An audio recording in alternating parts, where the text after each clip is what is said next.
for families in terms of navigating the system.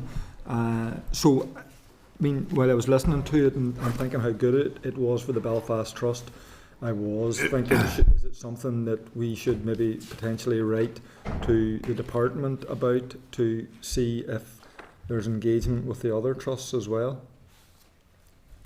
Yeah. Happy to do that. Okay, also I had a visit with the members of Young Lives versus Cancer yesterday as well. I visited their facility just at College Green on the far side of the Students' Union for anybody attended Queen's in their young days. Amy's House, a really good facility.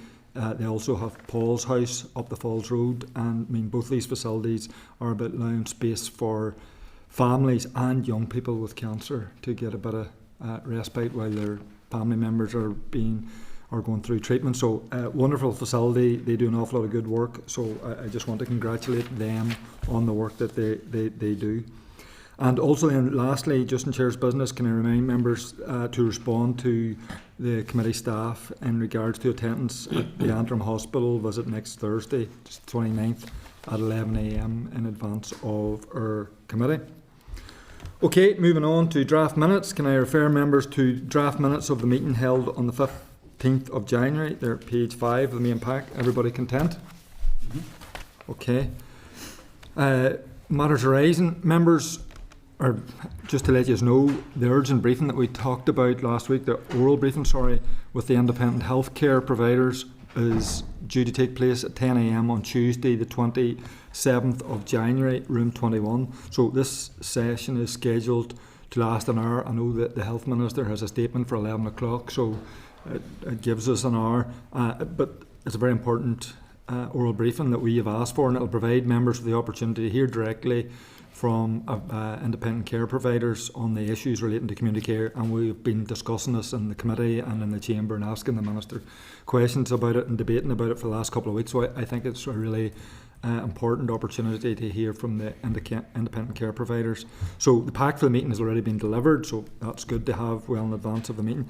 And as per the committee's request, we have also scheduled the Permanent Secretary of the Department to brief the committee on patient flow and community care on Thursday the 5th of February. So it'll be good to meet and hear from the independent care providers and then from the Permanent Secretary. Item number 5, Adult Protection Bill. So we've received correspondence on the bill on some of our deliberations thus far from the Department. Can I refer members to the correspondence regarding Adult Protection Bill at tab 5? It's page 28 of our pack. I'm going to ask Michael just to give us a briefing on that and take us through it. Yep, no problem. So members, you'll recall we had the meeting on December the 4th where the GP stakeholders were up and sort of introduced this issue of clause 2 within the bill and how an adult at risk is defined and whether that should include adults with capacity and without capacity or only adults who do not have capacity. So the argument put forth from the GPs was that it should only cover adults who do not have capacity as per the Mental Capacity Act.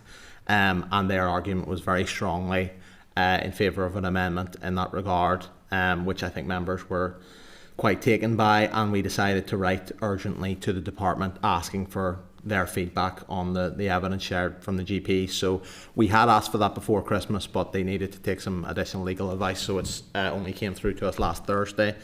So that's at page 29, as the Chair has mentioned. So I'll just try and give a brief summary. So as you recall, the position from the BMA and the Royal College of GPs was very much that if it's deemed that the adult has capacity to make their own decisions, even if that's a decision that perhaps the medical professional disagrees with, if they have capacity and they're not consenting to be referred on to another statutory agency, sort of the case would end there. Because they have to retain that ability to take their own decisions if they're deemed to have capacity. When we spoke to the GMC at the last meeting, their interpretation of the bill as drafted was that the approach would be a bit more nuanced. So they set out in their evidence a sort of suggested step-by-step approach of the steps that a medical professional might go through to use their professional judgment and weigh up all of the circumstances of each individual case. and all factors, make sure that that is clearly documented, and then take the decision on a sort of a case-by-case basis. Where there are those sort of exceptional circumstances where it is deemed that somebody has capacity to make their own decisions but does not want and does not consent to being referred on to another statutory agency, then in those certain circumstances, if it was deemed by the medical professional that, for example, they would be preventing harm to others, or if they were suspicious of perhaps coercion, it would be a case-by-case basis, and in those circumstances then the right to the confidentiality could be overridden, and that person could be referred on. Now, those would only be certain circumstances, but the GMC certainly said that they were clear, and their discussions with the department were clear, that the intention is to leave this up to the professional judgment of the medical professional on a sort of a case-by-case basis. And the GMC also said that they had met with the department's bill team, and that was expressed to them that that was the intention of the department when they were wording the bill as it is currently worded. So now, with that context, we have the response from the department with the feedback to the position of the GPs. The position of the GPs was that if we amended Clause 2 as they suggested, that would not fundamentally change the rest of the bill. So the department disagree with that. They're saying that if we amended Clause 2, we would be changing whole parts of the section that covers the Adult Protection Board, for example. That would then only be able to cover people who did not have capacity, so that would make it a much narrower scope. And also, for example, the part that deals with CCTV mentions that it deals with establishments that deal with adults at risk. So if you were saying that an adult at risk is only somebody who does not have capacity, again, you would be very much narrowing the scope of the bill in that regard. So the department are basically saying that if you went with an amendment in that regard, it would sort of be making the bill too much like a Mental Capacity Act Part 2, which is certainly not what their policy intention is, and that they have taken legal advice from OLC and DSO, who have been in agreement with the bill as they have it worded, that also the department's transformation board, who are the sort of project board working on the bill, have considered the evidence from the GPs and still come to the same conclusion that the bill as drafted, in their view, should stay that way, and that it should be sort of left up to that individual judgment of the medical professional on a case-by-case basis. Now, the GMC did say in their evidence that they would like to see that very clearly spelt out in the statutory guidance that comes alongside the bill that we're still waiting on. So I suppose that's sort of where we are with the department's response. Another thing that the GPs groups, the BMA and the Royal College had mentioned, was that their engagement with the department had been very limited, and that they had only found out about the bill and these issues sort of their own accord. So the department have disagreed with that and put forward evidence of some meetings that they had with the BMA, and also the consultation responses that they got from the BMA and the Royal College before, where these issues were sort of touched upon but not raised with the level of severity that I suppose they were raised with in the evidence before Christmas. So the department have given a commitment that they're going to reach out and engage further with the BMA and the Royal College going forward. The department have also said that one of the things that was mentioned was that the stakeholders from the GPs groups had not seen the bill text, but the department have said that that would not be procedure to allow groups like that to see the bill before members had seen it, so that would not usually be the case. So I suppose that's the response from the department summed up a little bit. It's not the case that members need to take any decisions on this at this point in time. It's just to sort of have you thinking about the information that you've got about this clause so far for when the department are up, which will be for the first session on the 12th of February. This is something then that we can explore with them more. So you just need to really start to think about whether you're still thinking about the amendment as proposed by the GPs groups, whether you're sort of in agreement with what the department have put forward and maybe what GMC were saying last week, that it's a bit more nuanced and that there could be clear guidance set out in the statutory guidance that comes, which will sort of deal very clearly, put it that these issues need to be dealt with on a case-by-case basis. So that's really where members need to be thinking at the moment, so that when in 2 or 3 weeks' time, when we come back to look at potential amendments and deliberations on the bill, that you maybe have a clear picture of what your views would be on the second clause. Okay, thank you very much, Michael. That's been very useful. Just given, I mean, don't really want to open it up because it's essentially for information. We will have 2 or 3 weeks to digest that and the other issues that we're hearing before the department. But clearly, this is an important bill, and it would be really good that the bill had consensus by those proposing the policy changes and those operating it. So I would hope that the department meets with the BMA in advance of them coming here, so that we could get a clear signal at that meeting of how those discussions are going, and if there is some resolution between, I'm not using the word protagonist, but the two different opinions, because what we really want is this bill having the agreement of as many people as possible, particularly those who are going to be charged with operating it. Can I get a bit of point of clarification just on something Michael said? Whenever he said there was some part that the department didn't want stakeholder groups to see before we had seen it, what bit is it that we haven't seen yet? Because So if we've got the department coming up in a fortnight, we'd like to think that we've got everything well in advance of that. Yeah, so that aspect was purely in terms of the text of the bill. So the text of the bill, we all have it. It's in the public domain at this point. So I think what the department were responding to was the notion that they would have shown how they had worded this clause to stakeholders like the BMA and the Royal College in advance. I just thought there was something we hadn't seen yet, and Yeah. that was, but okay, I get you now, that's fine. Yeah, thank you. Linda, you're looking on? I think it's actually sort of just been covered in terms of the, well, it doesn't. In terms of the text, yes, I understand that they wouldn't have seen the actual text. The legislation comes to the members first. That's all clear and straightforward. But what kind of engagement did they have that they didn't know this? I mean, these are exactly the type of conversations you have with stakeholders before you draft legislation, or whilst you're drafting legislation, to make sure that the legislation is fit for purpose. So I suppose I do think that some of those conversations, but this is our opportunity, hopefully, to address it.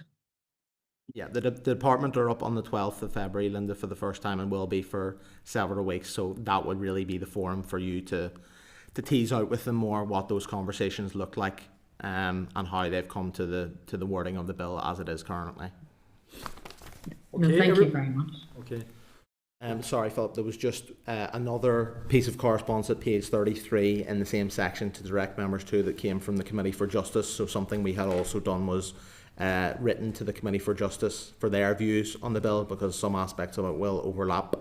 And they've sort of written to the Department of Justice and forwarded that response that they've got back to us. So that's in members' packs.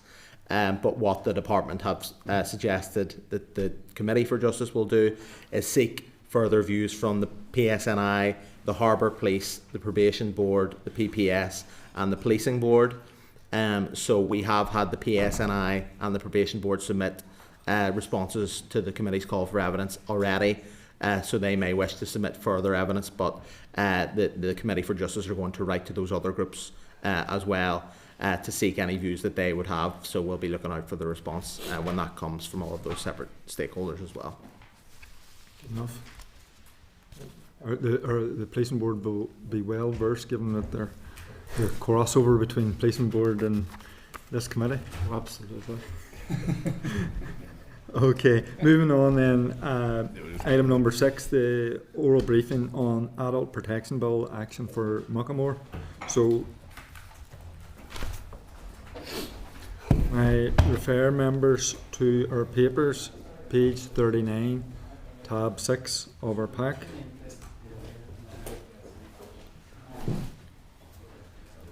And can I welcome Miss Catherine Fox, representative from Action for Muckamore, and Mr. Glynn Brown, representative from Action for Muckamore.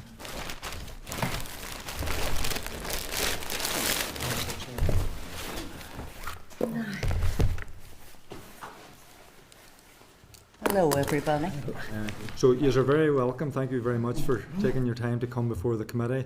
And obviously, this committee is very engaged with what's going on in terms of the inquiry, and we will have a keen interest in that, and certainly thanks to the families for shedding light on some of the issues that have come to light, horrific issues have come to light, and obviously that a lot of what the bill we're doing falls on from that inquiry. Today is specifically around the bill, so hopefully we can keep it strictly to as closely as possible to the bill and the lessons that we can learn and supporting some of the things that you as families have encountered. So I'm going to hand over to yourselves just for some opening remarks, and then we'll go around the committee in terms of asking questions. Obviously, we had so much in our mind. We've wrote a lot, committed to the paper, so that we don't get way late and miss out bits and come out of the meeting saying I should have said this, I should have highlighted that. So if no further ado, we'll commence. Chair, members of the committee, thank you for the opportunity to speak today. We're speaking on behalf of Action for Muckamore, a group formed by families whose loved ones were patients at Muckamore Abbey Hospital. We are here because what happened there was not an isolated failure. It was a predictable outcome of a safeguarding system that does not enforce its own rules. We support the introduction of an adult protection bill. The need for this legislation has been clear for many years. As far back as 2014, following failures at Cherry Tree Care Home, the Commissioner for Older People called for stronger adult protection. More than a decade later, families are still describing the same failures, the same gaps, and the same harm. Today, we want to focus on 4 areas that must be strengthened if this bill is to be genuinely protect vulnerable adults. That being CCTV, culture, independent advocacy and training, investigations and adherence to procedures with proper oversight. Before addressing these areas, it's essential to be clear about the core problem in adult safeguarding in Northern Ireland. Northern Ireland already has a regionally agreed adult safeguarding policy and operational procedures. This policy was introduced in 2015 with procedures following in 2016.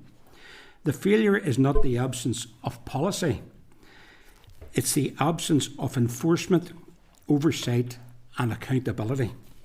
The Dunmurry Manor Independent Review of Adult Safeguarding in 2020 found that each health and social care trust was operating differently despite those agreed regional procedures.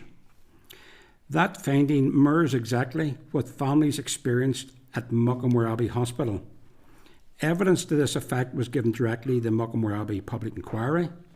Staff on the ground were using different forms, different processes, and working without consistent supervision. That level of inconsistency is not merely inefficient, it is dangerous. When procedures are not followed, investigations are not robust, timelines drift, meetings are missed, safeguarding plans are weak or absent, and vulnerable adults are left exposed during the very process that is there to protect them. As we sit here today, there is no effective oversight, monitoring or regulation of adult safeguarding investigations across Northern Ireland. Safeguarding investigations can take months or years to conclude, and during that time, there is no assurance that procedures are being followed, no guarantees that required meetings are happening, and no independent body routinely checking the quality of the process. There is no organisation above the trusts that systematic checks whether adult safeguarding is being done properly. That's an extraordinary gap. The RQIA has an important role, but it does not oversee adult safeguarding investigations being carried out by trust safeguarding teams. It inspects environments and staffing, but it does not examine safeguarding files, audit timelines, or check compliance with procedures. If this bill is to succeed, it must include statutory oversight of the safeguarding process itself and not just the services where harm occurs. CCTV is important, but it is only one tool. It must be set within a system where incidents trigger proper safeguarding procedures. These procedures are followed consistently and investigations are externally overseen. Without that, CCTV risks becoming another unmanaged safeguard. Families have been talking about CCTV in care settings for well over a decade. It is time for action, but action that actually protects people. Culture is the single biggest problem in this system.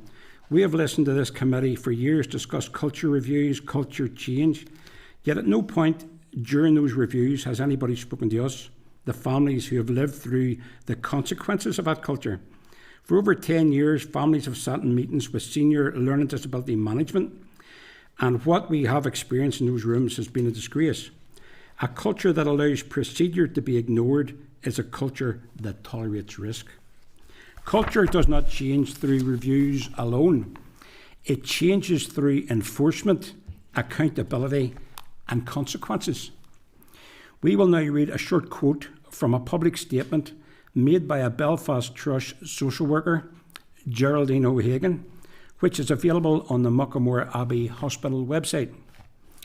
Quote, "This experience, so like other experiences I had with trying to advocate for families in Muckamore and getting nowhere, made me feel very disempowered. I thought, if I'm meeting all these obstacles as a senior social worker, how bad would it be for the family who were dealing with this on their own? I believe there are too many unnecessary obstacles for families in delivering services for people with learning disabilities within the system. In my experience, the main obstacles continue to be poor communication, poor investment in community services, and an imbalance of power between those who deliver care and those in receipt of care."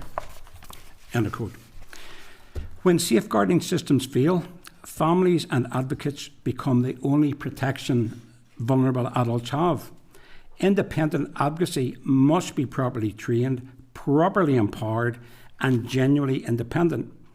Advocates should never have to fight simply to ensure that basic safeguarding procedures are followed. Training without oversight is meaningless. Investigations without regulation are unsafe procedures. Procedures without enforcement are just paperwork. This bill must ensure mandatory training, standardised investigations, and external scrutiny of compliance. We are not here only for our loved ones.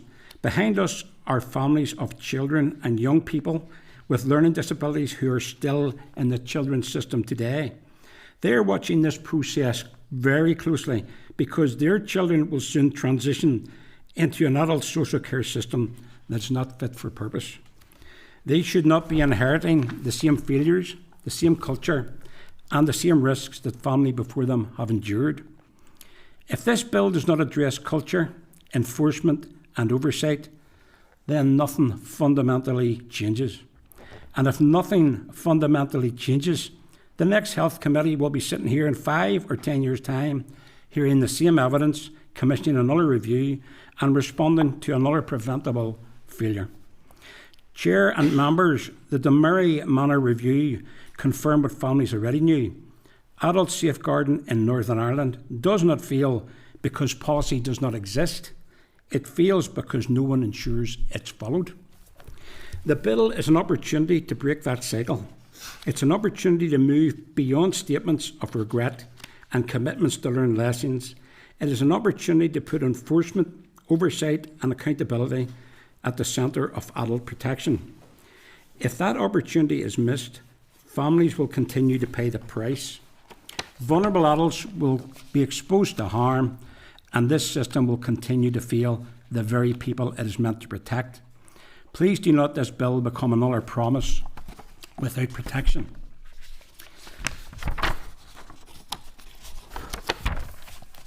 CCTV.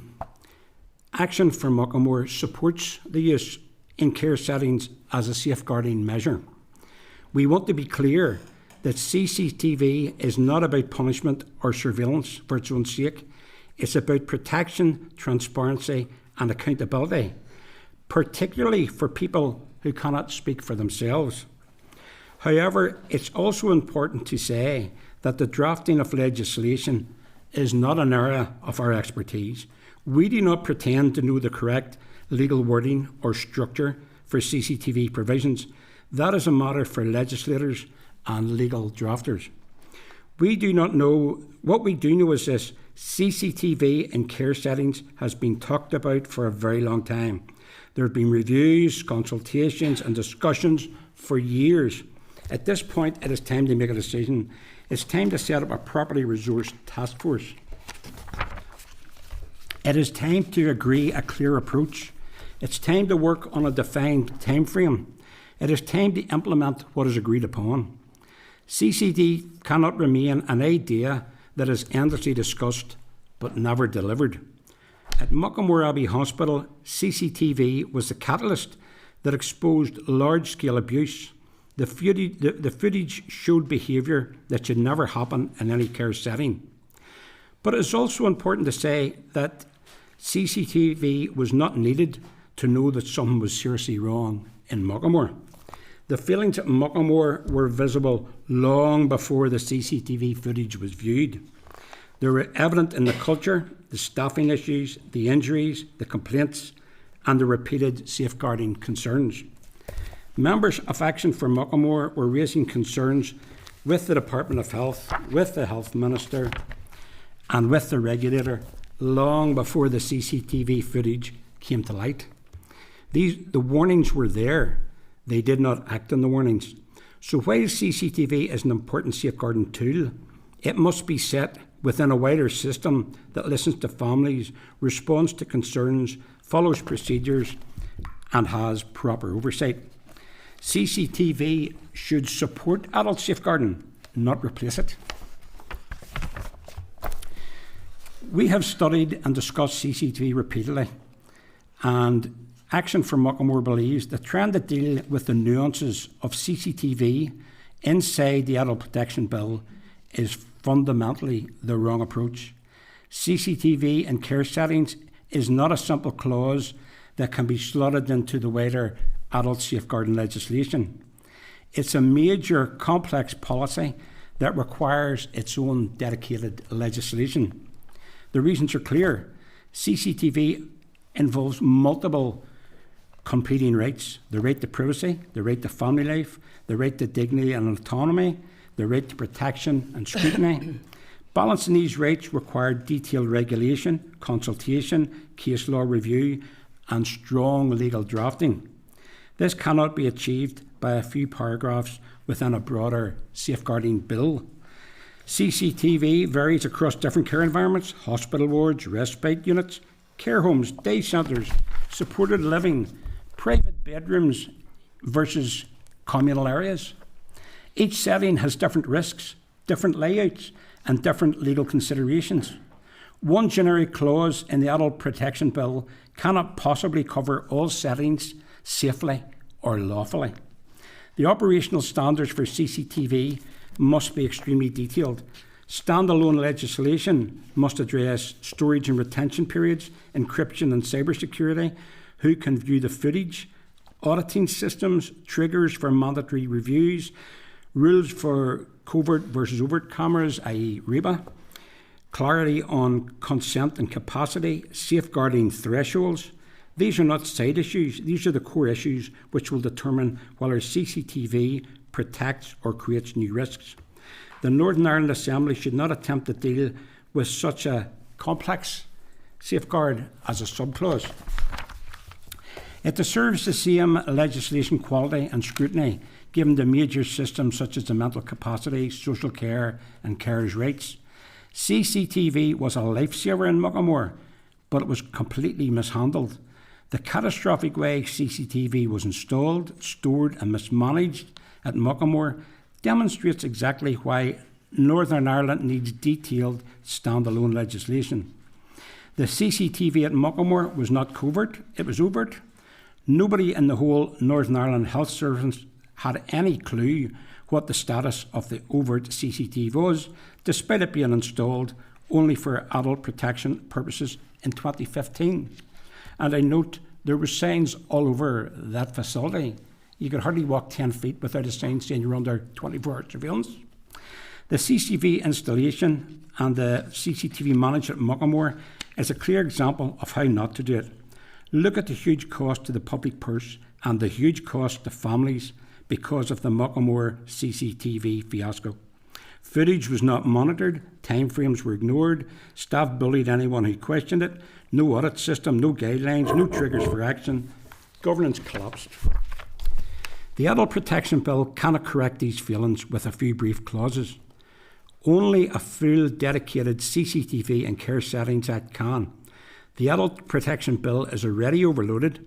Adding complex CCTV regulation risks delaying or weakening the bill.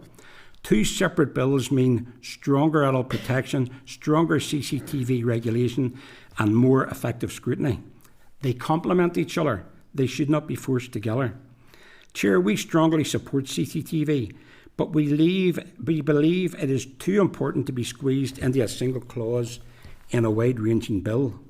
Northern Ireland needs separate, stand-alone legislation on CCTV and care settings because the issues involved are far too complex to be treated as an add-on. This bill should focus on oversight, enforcement and safeguarding standards, and CCTV should be given full legislation attention that it requires. England doesn't have a dedicated CCTV legislation for care settings, neither does Scotland or Wales. They all rely on patchy guidance, data protection rules and inconsistent practice. Northern Ireland now has a chance to lead. Action for Muckamore believes Northern Ireland can become the first jurisdiction in these islands to introduce standalone, world-leading CCTV legislation for care settings, legislation that is clear, safe, detailed and enforceable. We could be the first to get this right. Yeah. We're not finished. So, culture. When Action for Muckamore talks about culture, we're not talking about abstract values or mission statements. We're talking about how people behave when things go wrong, how concerns are received, and how families and staff are treated when safeguarding issues are raised. At Muckamore, the culture allowed abuse to happen, to continue, and to go unchallenged. But that culture did not exist only on the wards. It existed at management level and across the wider system. A healthy safeguarding culture is one where concerns are welcomed, not resisted. At Muckamore, concerns were treated as problems to be managed rather than warnings to be acted upon. Families who raised concerns were viewed as difficult. Staff who tried to do the right thing were isolated. That is not a safeguarding culture, that is a defensive culture. We want to be clear that the culture is not changed by writing new policy. Northern Ireland already has a safeguarding policy.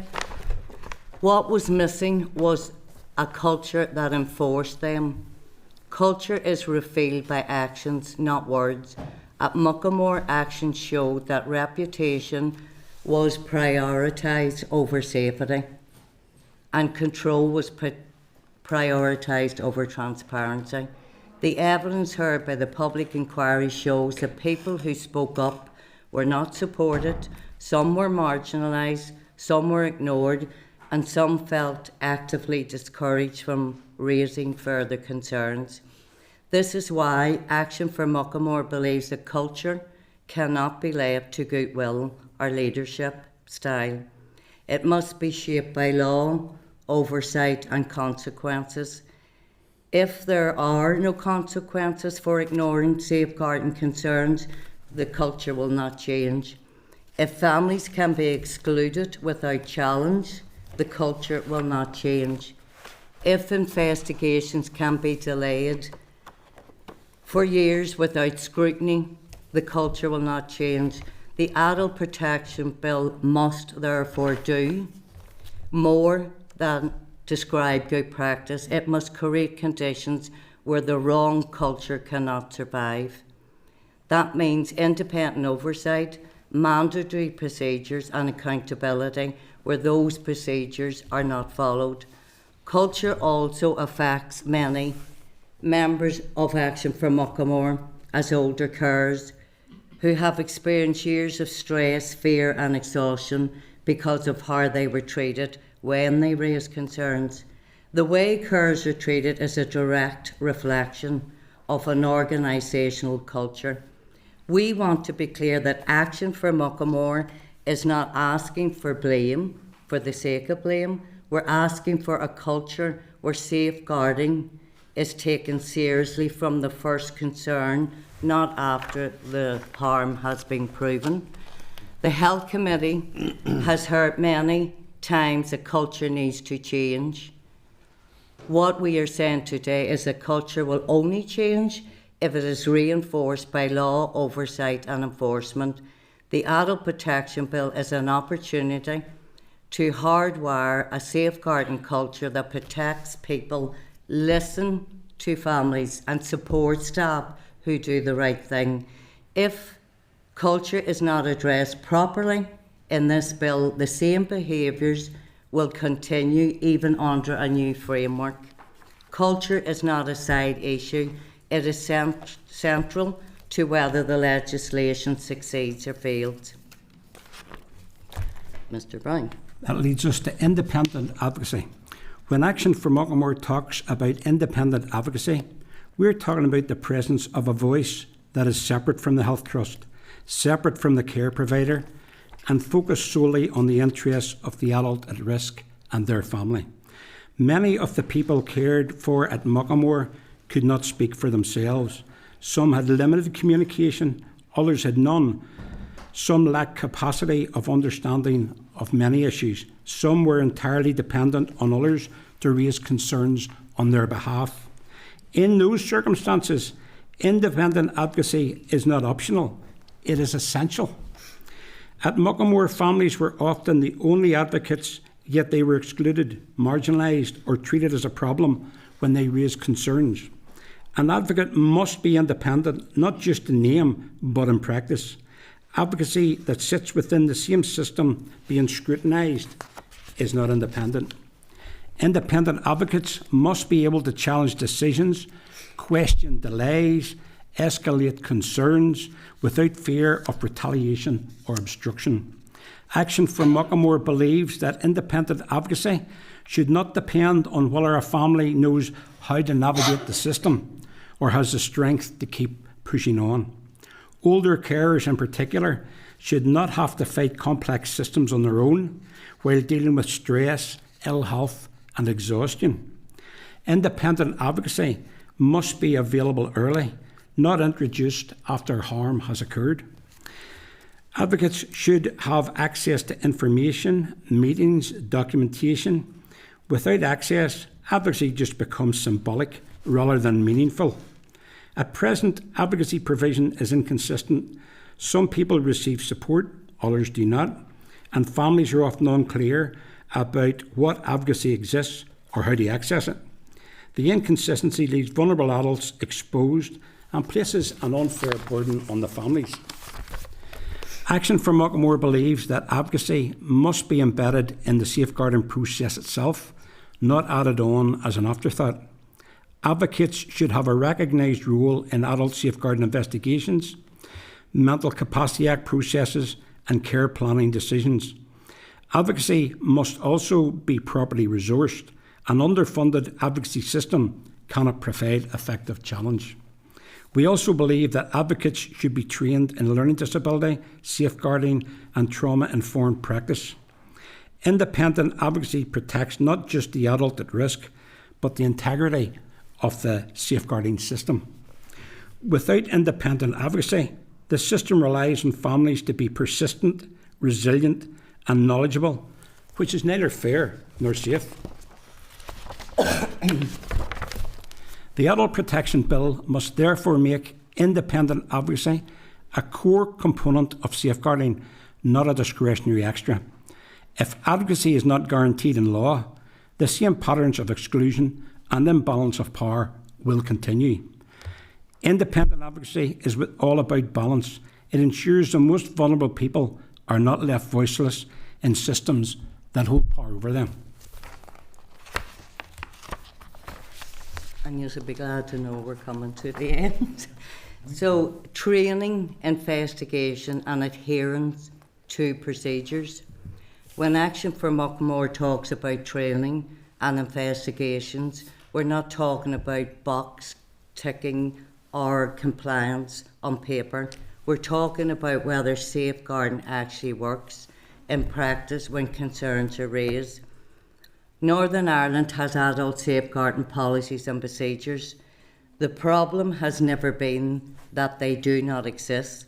The problem is that they are not followed consistently. Training without enforcement is meaningless. Staff can be trained, but if there is no consequences when procedures are ignored, behaviours does not change. At Muckamore, safeguarding procedures were in place, yet abuse continued. That tells us that training alone is not enough. Investigation must be timely, thorough, independent. Delays of months or years undermine safeguarding and cause significant harm to families and carers. Action for Muckamore has seen adult safeguarding investigations drift without clear timelines, without clear leadership, and without effective scrutiny. When investigations are poorly managed, the focus shifts away from protection and accountability and towards process management and delay. Procedures exist to protect vulnerable adults, not to be selectively applied or adapted for convenience. One of the most serious failures in the system is the lack of oversight of investigation. There's no routine external check that procedures are being followed correctly. When procedures are not followed, there is often no consequences. That creates a system where poor practice can continue unchecked. Training, therefore, be tied to clear expectations and accountability. Staff need to know that safeguarding procedures are mandatory, not optional. Investigations must also be standardised. People should not receive different levels of protection depending on which trust area they live in. Action for Muckamore believes that investigations should be subject to independent monitoring, quality assurance and audit. Without oversight, even well-written procedures fail in practice. Families and advocates should know what the safeguarding process looks like, what stage it is at, and what should happen next.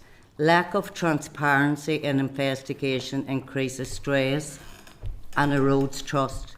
The Adult Protection Bill must ensure that training, investigation and procedures are embedded in law, not left to guidance. It must make clear who is responsible, what must happen and what happens when it does not. If procedures remain optional in practice, the same failures will continue under a new legislative framework. This bill is an opportunity to move from guidance to guarantees. Training, investigations and adherence to procedures are not technical details, they are the backbone of effective safeguarding. Thank you for listening. Can I add something just for context in the lines of CCTV? Obviously, the trust owns up to nothing. Nobody knew about Muckamore, nobody told me. We're all innocent. How were we to know? Never mind the hundreds of confirmed adult safeguarding investigations that were proven. So that should have been a massive red flag. But besides that, the trust position will be, but things have moved on, lessons, wring the hands, look sad and say lessons have been learnt, reassure the public. Now, this is what I want to explain to you. I'm going to talk in the most broadest, vaguest terms, not to identify anybody. I have permission to speak on this person's behalf. Somebody moved into the facility several months ago, got resettled, and after a while this person could speak and told the parents, I'm being ill-treated. Parents went to the facility. This person, male or female, says they're being ill-treated. A lot of rubbish, went up the line, problem family. These staff are super, brilliant, totally unbelieved. So the family pushed and pushed and pushed and then said, tell you what, play the CCTV. If it shows all's in order, we'll walk away quite happily and contented. If it shows all's not in order, well, then we expect action. It was agreed. Play the CCTV. Now, Muckamore's story was, we never knew that the CCTV were there, switched on. This facility, play it. Oh, it's not switched on.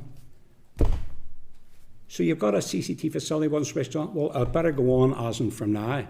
So the facility switched the CCTV on. Now, bear in mind, that's only a few months ago. Complaints were still being made about ill treatment by the individual. The parents raised the concerns on this person's behalf. Now, I'm not going to say it's somewhere in Northern Ireland. I'm going to be so vague so nobody can tie down who it is or where it was. Went and complained again, right up the top. Problem family, blah, blah, blah, the usual. So again, play the cameras. Let us see what's happening. If there's nothing and it's untoward, we'll walk away. So they played the cameras. 12 people were dismissed and 1 prosecuted by the police. Now, 8 years after the Muckamore scandal, the same people are in safeguarding positions and the same attitude, it can't be happening. My staff are great. Don't believe them. This is rubbish. They're a problem family. And then when you play the footage, friggin' hell, what am I going to do now? And by the way, What this has been was, learned? sorry, Yeah. Glynn, this was an ex-Muckamore patient who was resettled in the community and further abuse and neglect. So the point we're trying to make... We don't feel that from Muckamore No. To the community that any lessons have been learned. The safeguarding is not fit for purpose. Margaret Kelly, the ombudsperson, announced in 2023 publicly that it was not safe. This adult safeguarding is not fit for purpose. Now, this also Nothing's drew... changed. So I'm just going to stop there. I mean, that example you've given us just to end your evidence has been particularly harrowing, and it is very disconcerting to hear that, particularly given the experience of Muckamore and what we're here to discuss. So I just want to thank you first of all for giving that evidence. It was very forthright, but it's important to us that we hear it. I mean, your experience, this committee will certainly view as important with regard to the evidence that we're doing. This is a very important bill. It's vitally important that we get it right, and what we've heard today will be very useful to us in our continued deliberations to get it right. We're going to have questions here from members. So, I mean, Let me just say this, one sentence. The whole point of that was, again, as in Muckamore, without the CCTV, you weren't believed. Yeah. So that'll be still going on. Families were made out to be troublesome families. Yeah. Now that's only one case. Of course, we could go on and tell you lots of others, but that's just an example. So the point is, families are not believed when they raise concerns. Of course, families, the majority of them, I'm sure, are out to protect their loved ones. And why we come against this treatment and false allegations made against families, because we're seen as troublesome, is unacceptable. And sorry, my phone's ringing. I thought I turned it off. So sorry, go ahead. You're absolutely. I mean, Sorry. you covered, both of you covered a number of issues: oversight, culture, independent advocacy, and CCTV were the 4 primary. So I am quite sure that the members will focus on those and give you ample opportunity to expand upon some of the stuff that you've said. So in terms of culture, because you talked quite a lot about culture, and I mean, you seem to be saying that culture can't change unless it's legislated for, reinforced by enforcement. So I mean, I'm kind of just going to ask you what you think needs to be included in the bill that isn't currently there. I mean, I know you're saying that some of the stuff that potentially could be in guidance needs to be shifted to legislation. Is that what it is, or is there more? Or are there specific things that you think need to be included in the drafting of this bill that aren't currently there that would help with your family's experience of culture within the trust? So, for example, and this is only part of it, when we talk about culture, so I myself, back in 2015, 2016, was raising concerns about Muckamore and my daughter, and I felt that I wasn't listened to. It's almost as if there's a culture that, I don't know why, but people are raising concerns, and it's not taken, serious. And all those people that you reach out to who are there as part of the adult protection, just ignored. Then, as a mother, you're trying to protect your loved one, and you go back and you won't go away. And then you're accused of being a difficult family, or there could be false allegations made against you based on no proof whatsoever. That's the culture. And do you think there's a Catherine, power imbalance? Do you think that strengthening of the independent advocacy would help in that scenario? I definitely do. I believe that independent advocacy, which I cannot nearly say, for example, I could be given an advocate, and while yes, my own personal advocate is good, however, is she trained in all the policies and procedures? Can she support me? She should know all the policies and procedures and be trained in them. So the stages in the adult process, APP1 to APP7, within those different steps and stages, she should know and be able to say to the trust, for example, or the depot, sorry, but Catherine needs to be involved in stage 4. You've now done your investigation at stage 3. Stage 4, the family should be involved and hear the findings of the adult safeguarding procedure. And Glynn, you talked about the resource, when you're talking about advocacy, they had to be resourced properly. I mean, some of the evidence that we're potentially getting seems to potentially give us concern that resources may be a difficulty, even if we got legislation that was excellent, very good, perfect, that there is the worry in a constrained budget that there may not be the resources. I mean, that would, in your view, have a very detrimental impact. Yes, that goes to the core of every problem government has.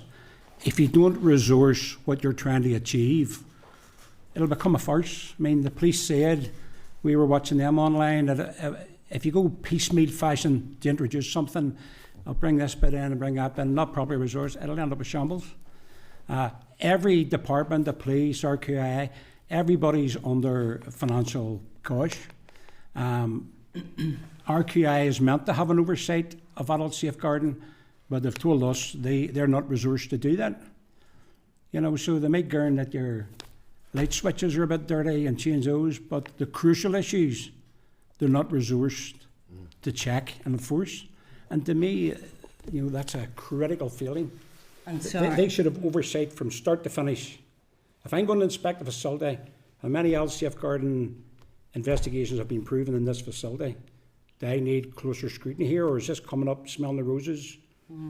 I think money's going to be at the core of everything we're trying to do here. And if it's not provided in adequate amounts, it'll end up with shambles. And sorry, could I just jump back to the independent advocacy? As I say, they need to be fully trained in all the policies and procedures. They need to be confident in their job and not be afraid to challenge. There needs to be a healthy culture of not being afraid. For example, if they can have oversight and they can be part of the safeguarding, and if they believe and know that the procedures are not being adhered to, they shouldn't be afraid of any repercussions because they speak up. Where I have had, not this current, but in the past, advocates while in Muckamore who said to me, I have to be careful about what I challenge because after all, it's the Belfast Trust that are paying me. Yep. That's a very good So point. there should be no fear in challenging. They should be fully qualified and trained, and know and be confident in supporting people like myself or others. Yeah, absolutely. Yeah. On CCTV, obviously, like this committee has heard a raft of evidence to this point. Most people are sitting on the fence with regard to CCTV because they see it as a difficult thing to potentially get right. You've actually went a stage further in terms of your position, which I hopefully I'm getting right. You're saying that you agree that there should be CCTV, but because it's so difficult that it can't be dealt with properly within the context of this bill. I'm right in saying that? Yes. It should be a standalone bill. We agree it should be put in one paragraph to implement it, but the mechanisms, the structure, and everything surrounds it, one size doesn't suit all. For instance, my son has no speech whatsoever, so he can't tell me anything, as in Muckamore, whereas somebody else could be able-bodied, lacking a lot of capacity, but still able to speak and discern things. So you can't implement a system that suits A, but is detrimental to Z. So it needs a lot more work. People beyond our capability, we're not legislators, we don't draft law, we don't know. Check with jurisdictions and other places, what is good practice, what works, what doesn't work. Body-worn cameras, all this comes into it. What legislation are you using for that, you know? So we're quite realistic about it. We're not a dream world, just snap your fingers, it's going to happen. This is hugely complex, and it needs to be dealt with in a timely and a definitive manner. Yeah. Okay. Thank you. I'm just going to go around. We have a set amount of time, so just, I mean, this is very emotive. I can completely understand that. If we just, in terms of members, try and be concise in questions and answers, we'll get around everybody. Dan? Yeah, thank you, Chair, and thank you for your evidence. I think it is really important. Just to go back to the CCTV, I lamented last week that we'd heard a lot of evidence about CCTV, but actually nobody said what they wanted really, or nobody really would give us, this is my definite direction. So I think your evidence is very powerful and very important, because I think that you recognise the inherent difficulties of CCTV for the individual in terms of their privacy, because for the individual who lives in that establishment, that room is their home. And that's it could be a real invasion of privacy. It could, on the other hand, be a huge protection. So I'm struggling with it. So I really appreciate the fact that you have given, a very clear thing around this, and say that, a clause in a bill is not probably enough to do it. The clause actually says that that this would enable regulations to be made around, so it's an enabling, and it would enable regulations to be made. Would that be enough, or does it have to be absolutely separately scrutinised legislation? I would prefer our group legislation. Okay. We have had loads of procedures. Nobody follows them. I was in RQIA and I was getting information from my son on an issue, and at the same time somebody phoned me from the trust and says, you're not entitled to the information that I wanted. Yep. Now beside me was my advocate, who was well jammed up in procedures, and I can't remember the page. Turn to page 49, paragraph 6, and this manager, I quote that, this information must be shared with the parents. And I says, that's your policy. Now this manager said to me, I never knew that. Yeah, it now, doesn't surprise me. If she's the manager, she's enforcing her underlings, in theory, to comply with the policy. But she admitted she hadn't a clue. I went, my God, I mean, how many breaches of the system? Nobody, I can pull a bit out, I'm doing this, I'm not doing that, and there's no comeback. Who cares? We need somebody to say, right, there's a sample, there's been 500 this month, adult safeguarding.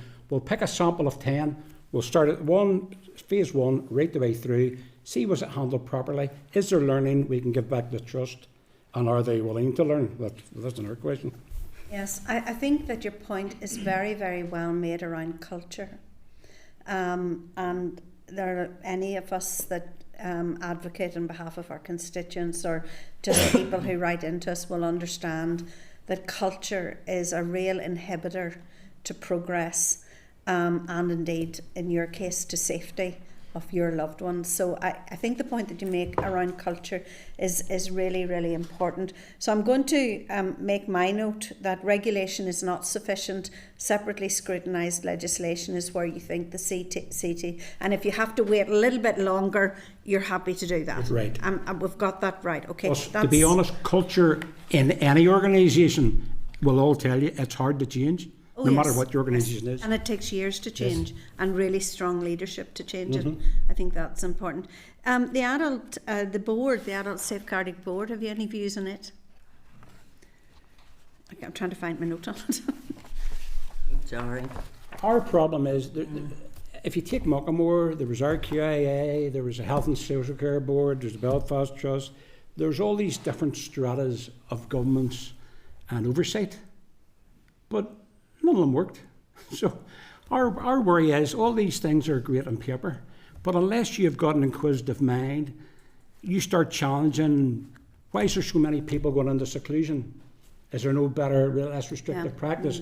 How come there's so many adult safeguarding proven allegations? Does nobody go, my God, one of our facilities must be way off the rails? Nothing seems to trigger anybody to be curious about anything. So it's going to be how vigilant and how you need people that are driven for adult safeguarding, passionate to see a massive change. You just don't want to. It seems to be, I go from RQIA to senior person post on the board, I go from the senior post on the board to RQIA, and all these positions are interchangeable. Partial. Yeah. So and nobody actually takes responsibility and takes the gauntlet and moves forward. Can you legislate for safeguarding and for culture? Can you legislate for culture? Because that's what we have a piece of legislation which we have to try to improve. Well, and I'm really, I agree with you. I've done a lot of work on the cervical cancer issue, and nobody looked back over the records there either. Nobody had a curious mind, as you talk about. You know, it was, and nobody did the investigation until a new guy came in and bang, he said, something not right so, here. You know, there's themes and there's patterns that emerge, which did happen in Muckamore. There was red flags, there was warning signs, there was a lot of failed and missed opportunities. Now, I'm only an ordinary person, but I could identify and feel in my gut that something was radically wrong. But all the professionals couldn't pick up on it. I don't believe that for one moment, never will believe it. That's the problem. It's about identifying, recognising it in the early days. It's about listening to people that come forward and raise concerns and, you know, be open to the reality that just because you're a nurse, a manager, or whatever in the profession doesn't mean to say that it's possible that they could be doing harm. But there seems to be always protect ourselves, protect the NHS. That culture needs to go. They need to be open, honest and transparent, and that's part of the culture. Thank you very much for that. I think that is very, very powerful. Thank you. And you've experienced it, and I think that's very powerful. I call it the musical chairs of mayhem. If you look at all these scandals, and bear in mind this is a fifth major inquiry into the health service, I mean that there alone should tell you something tragic is wrong. But it's, if you actually look, person A is in this position in this scandal, who then moves to a more senior position in that scandal, who then becomes quite senior in this scandal, and all they do is leave wreckage in their wake. In any other job, when you preside over disaster, you get the bullet. And that's a big problem with Muckamore again, like all inquiries. It's a civil service, nobody's to blame, nobody knew nothing, nobody's going to get sacked, not a hope in hell. And there must be accountability built into the system. People must learn that if you do, we're not talking about somebody making a genuine mistake. All do that. We're talking about catastrophic failure. And everybody just walks away and goes, well, it's not my problem. I knew nothing. Yeah.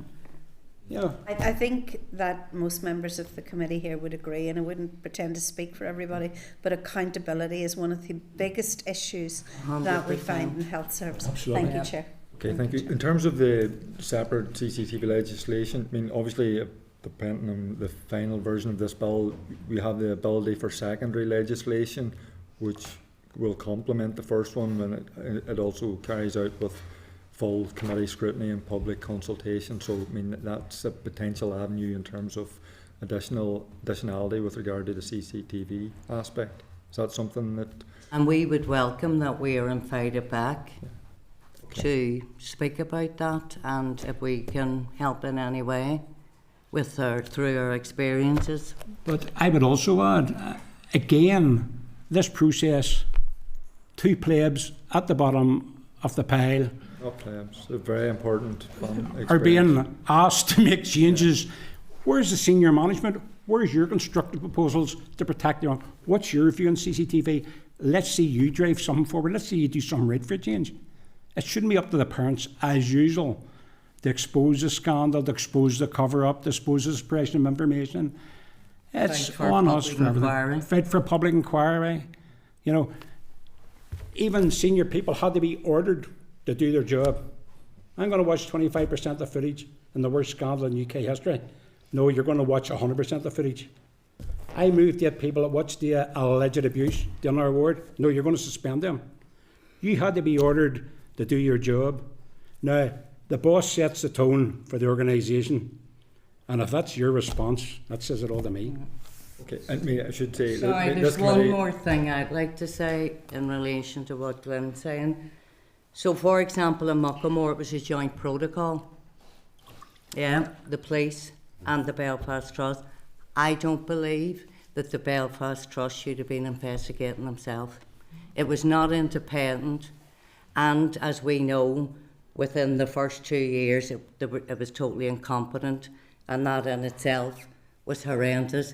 So I believe that's also something that should be looked at, that there should be an independent body, and that they are not allowed to investigate themselves, because there's a conflict of interest, and of course they will try to protect themselves, and that's exactly what happened. And the truth about Muckamore still has not been revealed because of the ongoing legal system and whatever. But definitely they should not be allowed, nobody should be allowed to be part of investigating themselves. Danny? Thank you, Chair. I just wanted to pick up on something Dan was saying, and we heard it around the room, and you described yourself as two plebs. Not at all. Not at all. Your personal lived experience in this area makes your views and your evidence and your opinions in this invaluable to us. You know, this is informing how we view this legislation going forward, and it is absolutely priceless. And your evidence, your presentation today was, you know, very, very detailed, very comprehensive, and thank you very much for that. You know, Thank you. it will form how this is shaped as it goes forward. That's, you know, you'd given us some very, very strong opinions on CCTV there. I had a couple of questions in and around CCTV. You've kind of answered them already for us. So we know that CCTV has already played, you know, a massive role in exposing the abuses, and you've come out very, very strongly in favour. Certainly I've had differing views from families of people with complex needs and concerns that, you know, they wouldn't be safe without CCTV, and also people who are disabled who would see that as an invasion of privacy, and there is that competing battle of rights, as it were there, and I think you alluded to that as well. How would you see that being balanced? Is it the detailed framework of legislation that is needed there? To be honest, it's so complex and it's so presumptuous for us to say we believe CCTV there. Maybe it's a small facility with 6 people. You might find 3 of them are totally non-verbal and would benefit from that. Others may be a limited capacity and their parents may be naive or whatever. I mean, people confide to me with a scandal, and people want, you know, thank God, you know, it's terrible it happened to you, but thank God it never happened to my child. And then 4 weeks later, there's the news. What? So people's perception changes once they're behind the 8 ball. So you mightn't be keen on CCTV now, but if there's a safeguarding challenge down the road with your loved one and you're trying to get access, see, this is another thing. Some of the facilities, the parents are not allowed to view the footage. So if you've got a safeguard concern, I've checked that, it's all okay, and you have to accept that official's view. So you need access to the footage yourself with an independent advocate. You need access to documentation. I mean, I'm 8 years down the road, I'm still fighting the trust for access to documentation on my son.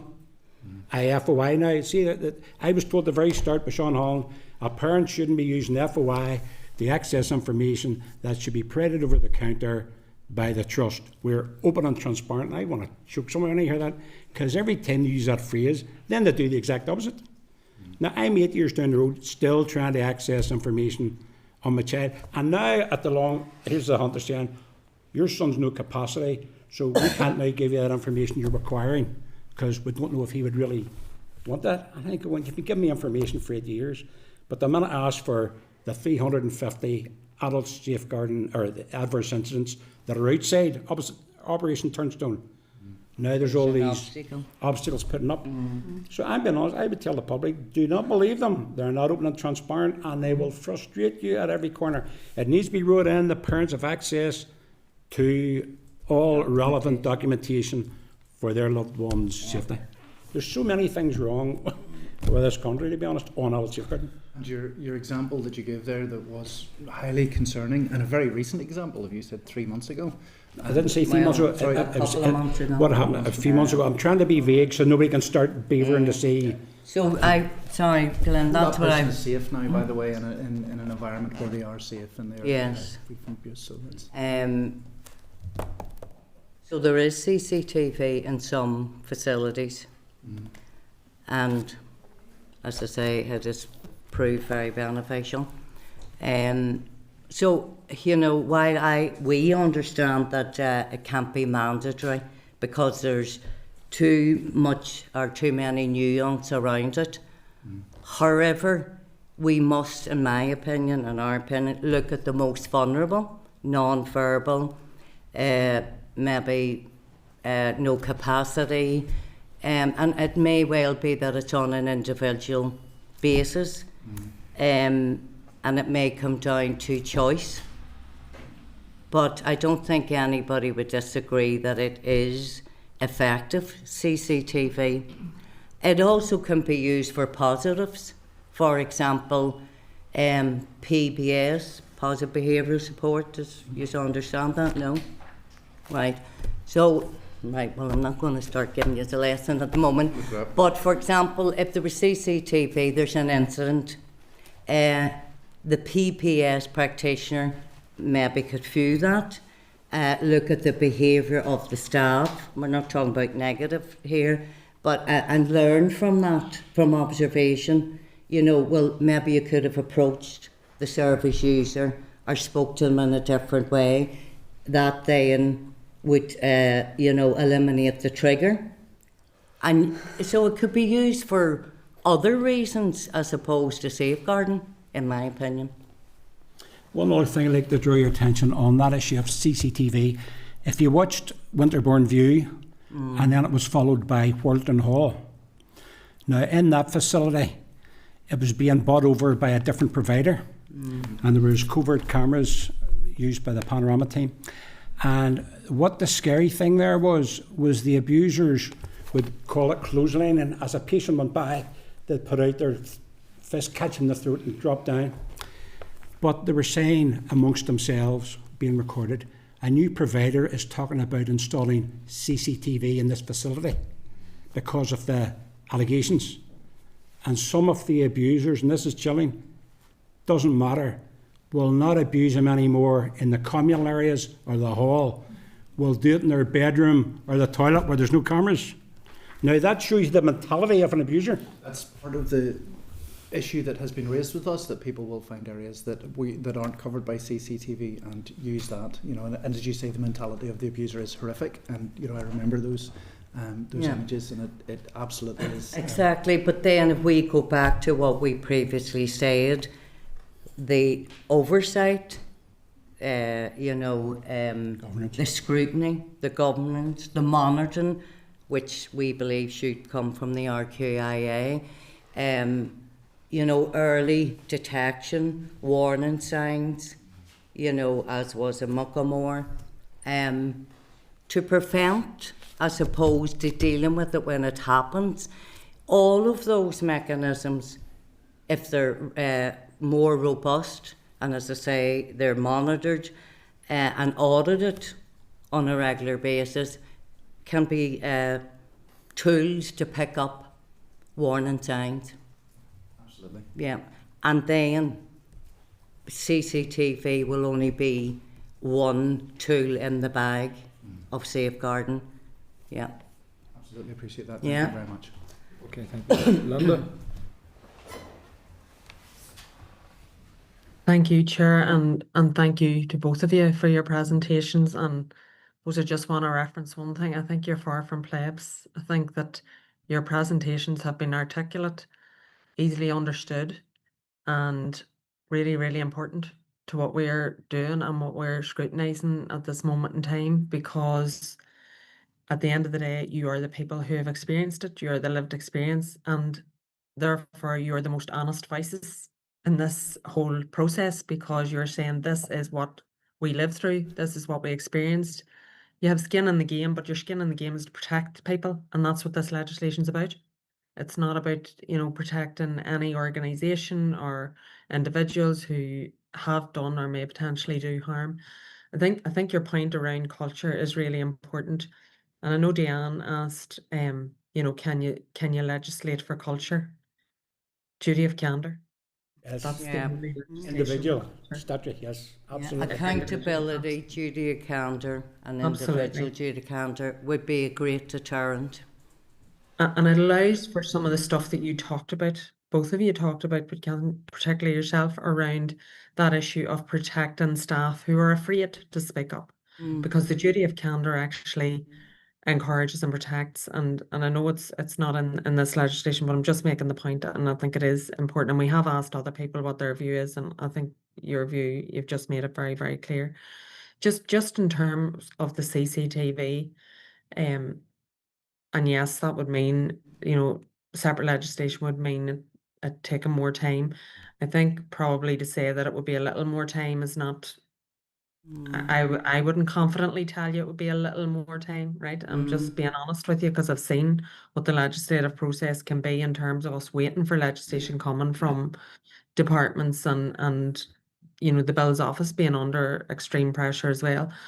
However, if you think that is the best way to do it, then that is something we absolutely need to look at and consider.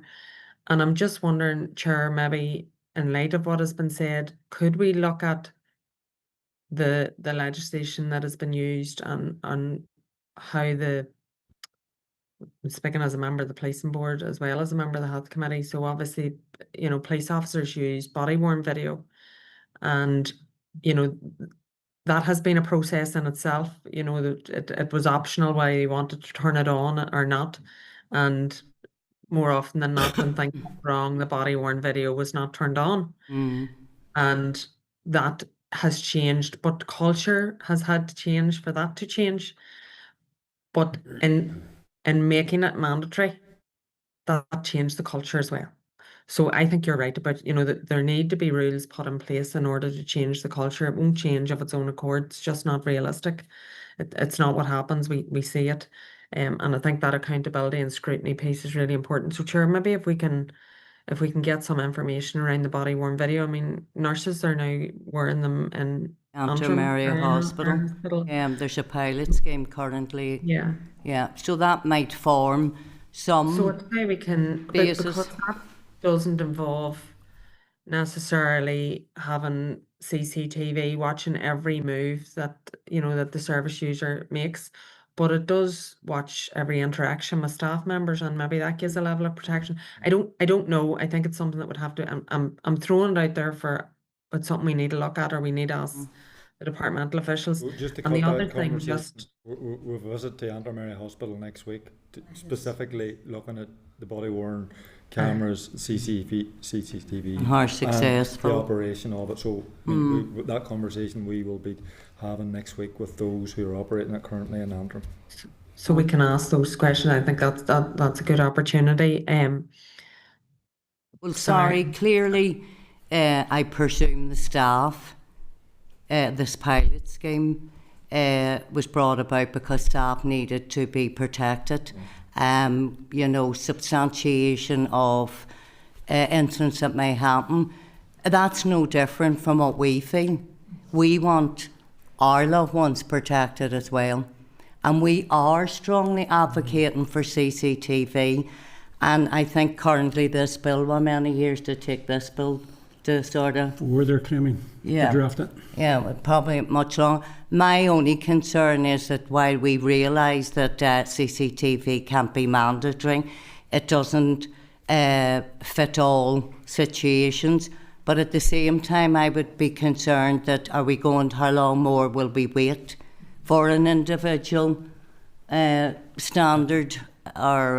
individual legislation around CCTV, because I strongly believe that it is a good tool in deterring and protecting vulnerable people.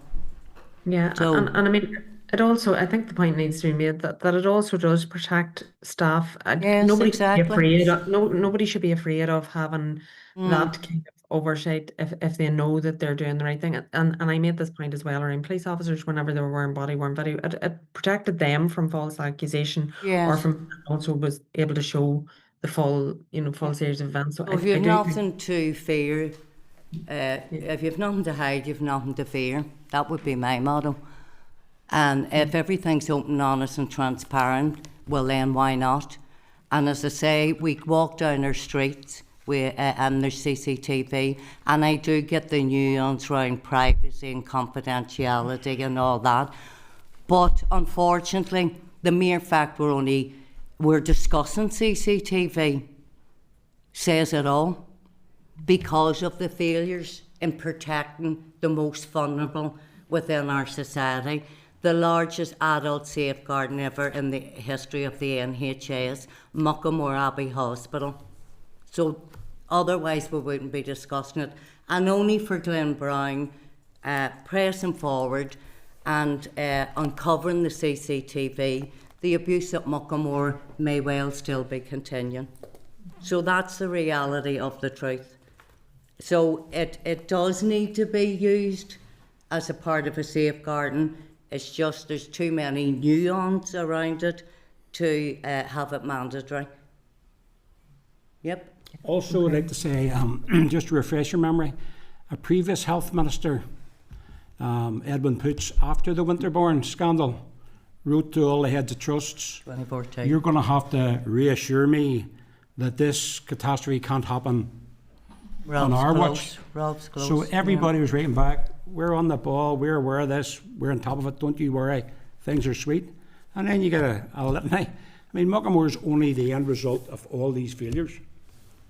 So everybody's always talking, and then we'll wring the hands, oh, it's another scandal, oh, we didn't know. Yeah, you know. Why it's important to get this bill. But two more speakers.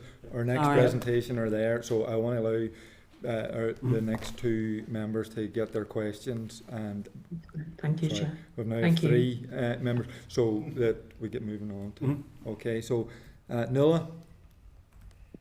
Thank you, Chair. Thank you, Catherine and Glynn. Sorry I can't be there in person today, just a bit under the weather. I hope Aaron and Alicia are doing well themselves, and just want to thank you for the fight that you've been putting up for the past few years. It's been a long time coming, this bill, and I notice that the Sharps are in the background too. So I hope all is well with Laura. Thank you all for coming here today. I just have a few questions. I understand your concerns of putting CCTV into the bill in a generic clause. And I hope you can get the sense from the committee is that is not something that we would seek to do, and that the department, putting it in a clause that it then have secondary legislation. We've heard from different organisations as to why it would be better on the face of a bill versus a secondary legislation, and one of those is around accountability and to be able to scrutinise it, like you both have just mentioned, to be able to come back. However, my concern is if we don't deal with CCTV in any shape or form in this bill now, is that it'll still be 5+ years down the line in which we would. So it's about trying to balance the best way forward here. And just want to seek what your view in is with regards to moving forward to have the option open for CCTV on this bill, not mandatory, because you're right, it is nuanced, but having the option to open, or is your preference that it's just not dealt with at all in this bill?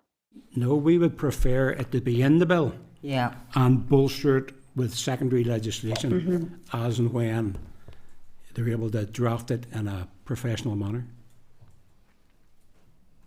Yeah, because we have some facilities. Okay, that's helpful for us. Sorry. No, because we do have some facilities with CCTV, so therefore that would have to be monitored appropriately currently. So yes, I agree. We agree that it needs to be included in this legislation, but it needs to be Beefed up. a standalone. Yeah. Clause or something in it. Yes, I think it's definitely given the committee a lot of scope for how we deliberate on this issue moving forward. My other question then is around the independence. We've heard from of the adult safeguarding, the independent board that they're setting up, and the independent advocate for the person, the adult involved. And I listened to your submissions, but in terms of the advocate, you're fine and content and feel that that's as strengthened as it need to be with regards for the individual themselves, that if it was your child, that the independent advocate is the way forward. It's the way forward if they're appropriately trained. My experience of the system, you didn't know who was an advocate. When you found one, you used that one just as an independent witness. They weren't conversant with the procedures. Where I found along the way someone who was an expert in the procedures, and that's when things started to change. Yeah. When I started to get information, because it was targeted in the right direction, asking the right things. But there's no sense giving me somebody as an advocate to hold. I don't want somebody to hold my hand. I want somebody to be an expert in their policies and procedures and give me guidance that can help me protect my loved one. Yeah. I don't want somebody to hold my hand. And that's what's going to be crucial. Those that are doing the job need to be proficient, and they need to be confident that no matter what fur flies as a result of pushing back against the system, asking the wrong people, highlighting their failures, that they feel confident that their organisation will get on with it. Yeah. We have not one being saying to us afraid, that, we have advocates saying to us, you'd be subtly reminded, remember, we pay for your organisation, which to me is a subtle pull your horns in. They also could be an essential part of the safeguarding and ensuring, if they're educated themselves to the policies and procedures within the trust, then they, should not be afraid to challenge or not be afraid of repercussions for challenging. Otherwise, what is the point of giving you an advocate unless they can truly support you and support us Yes, to I protect our agree. loved ones? Yeah, I would agree with that statement, and I think that's helpful. And I have another question and you might need a moment just to think, so I don't really need to rush. What do you think works well now for yourselves as adults, parents of, your children who have complex needs, when it comes to adult safeguarding? Is there anything that you can say that does work well now and you don't want it to change? Whether it is, maybe it's family liaison or any other issues associated with their care. Is there anything that you think does work well and you don't want it to change, and you don't want the bill to have those kind of changes without thinking about it? A big part of your child's behaviour will be the environment. So if you're in, we'll say, Muckamore, and there's chaos and there's alarms going and response teams coming in, force being used, you being trailed off to seclusion, mayhem around you, just the nature of the various patients, that is bound to reflect in your behaviour. So if you then move to a quieter setting, there's no smashing glass, there's no response teams coming in to manhandle you, and you're being treated in a civil manner, all these things will affect your behaviour. So the placement where you go to, the staff surrounding you, the manager who oversees risk assessments, the behaviour staff, their competence, rate reports, all those things. I mean, I'll give you a simple example. In Muckamore, in a 3 month period, my son was mopped 48, 50 times, dosed up with the heavy drugs, don't know how many times, and threw in seclusion about 48 times. That was recorded. He then moved to a facility in a certain place, and over 6 years, he's only had hands-on about 5 times. And they went, right, that lasted 13 seconds, that was 24 seconds. And I went, you don't have a consultant psychiatrist, a registrar, a cabinet full of heavy drugs, you don't have a response team. There could be 3 girls looking after him. And they've only went hands-on 5 times in 6 years. And up there, he was getting hands-on every day of the week, through in seclusion, everything, etc. So you got to say to me, and these girls are not learning disability nurses. So the environment you're placed in and how you're treated will have a good reflection on how you behave. So that is something that's been done right, but the adult protection part... Unfortunately, while I'm not saying that some things haven't been positive, but in my experience, environment is very important. So, for example, families may advocate for supported living. They may be assessed as supported living. If they're put in the wrong environment, they will not progress. They will regress. They could be financially inhibited. Their quality of life will be impeded. And it's so important, this is for families to be listened to in these situations, and also just because supported living isn't available doesn't mean to say that it's acceptable to put someone into a care home when some people that are quite capable are put in the wrong environment, and it'll never be right unless the environment's right. So, you know, I can look at what the failures and I can see what would work better. But in my situation, I don't believe anybody's really listening to my opinion. And that's where the individualist calendar will be important. That all these people that obstruct you will have to comply and tell the truth, provide documentation.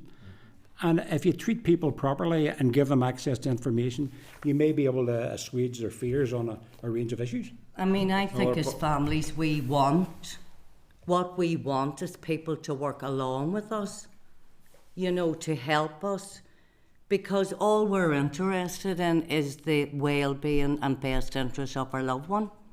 But unfortunately, a lot of my experience and other people that I speak to, that isn't the experience. It's almost as if they do the opposite.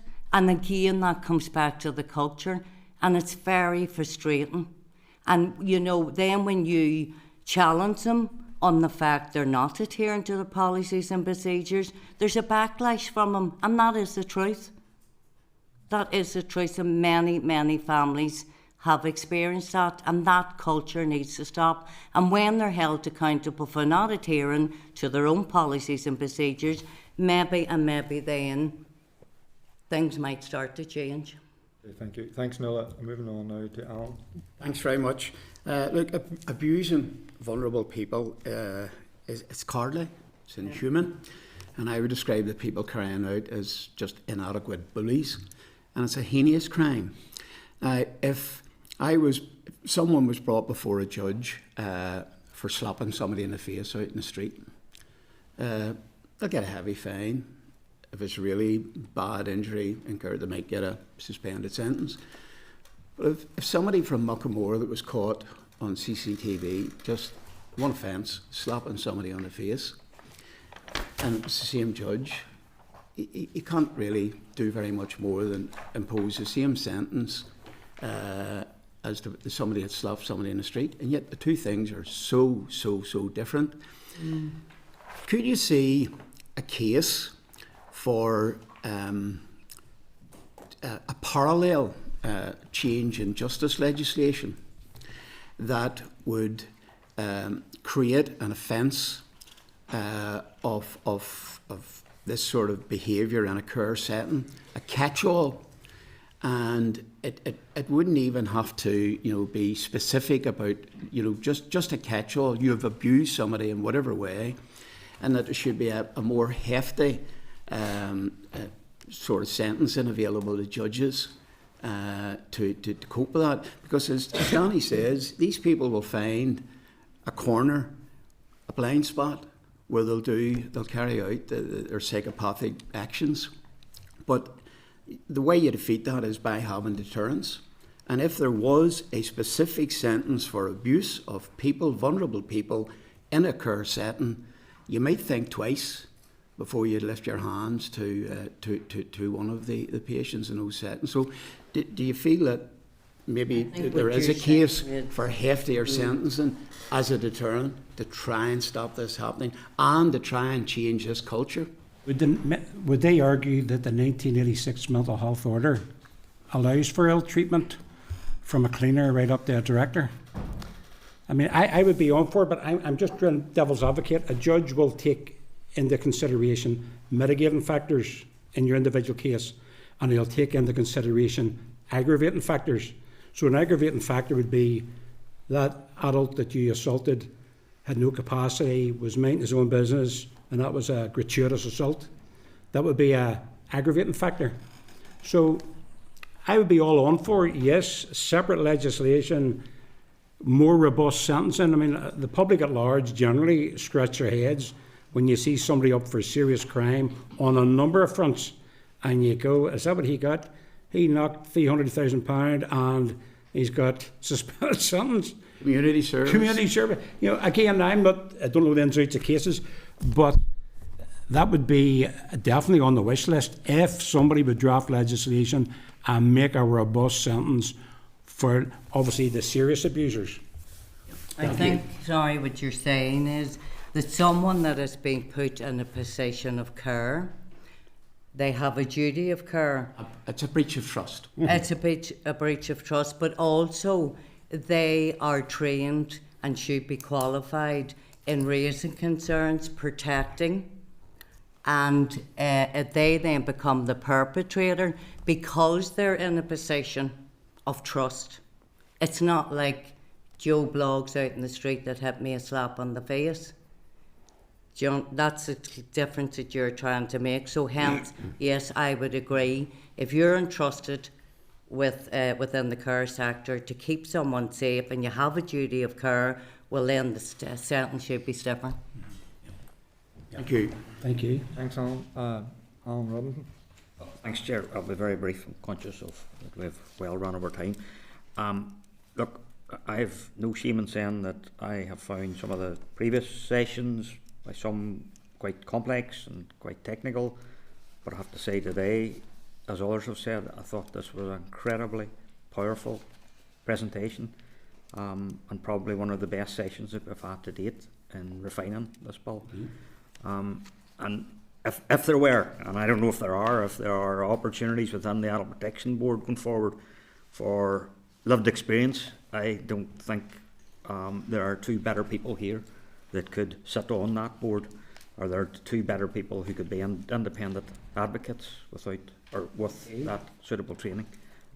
You have been exceptional today in allowing me even to better understand some of the issues that I have found very complex and detailed and technical.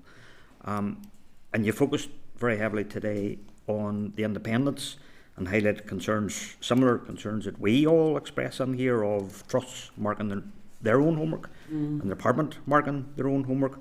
But as note in your response, you have called for to be built in to the bill that there would be a review of the operation within a 3-year period and fixed intervals thereafter. And I suppose, given that you'd focused heavily on independence today, how independent then would those reviews be? Exactly. Well, it's like everything, it's who you pick. It's like any public inquiry. Whoever you pick to run that inquiry will dictate the format, the scope, the terms of reference. So whoever's being picked to do the reviews, what are they totally independent? See, what makes us very suspicious is people float in senior positions between these organisations.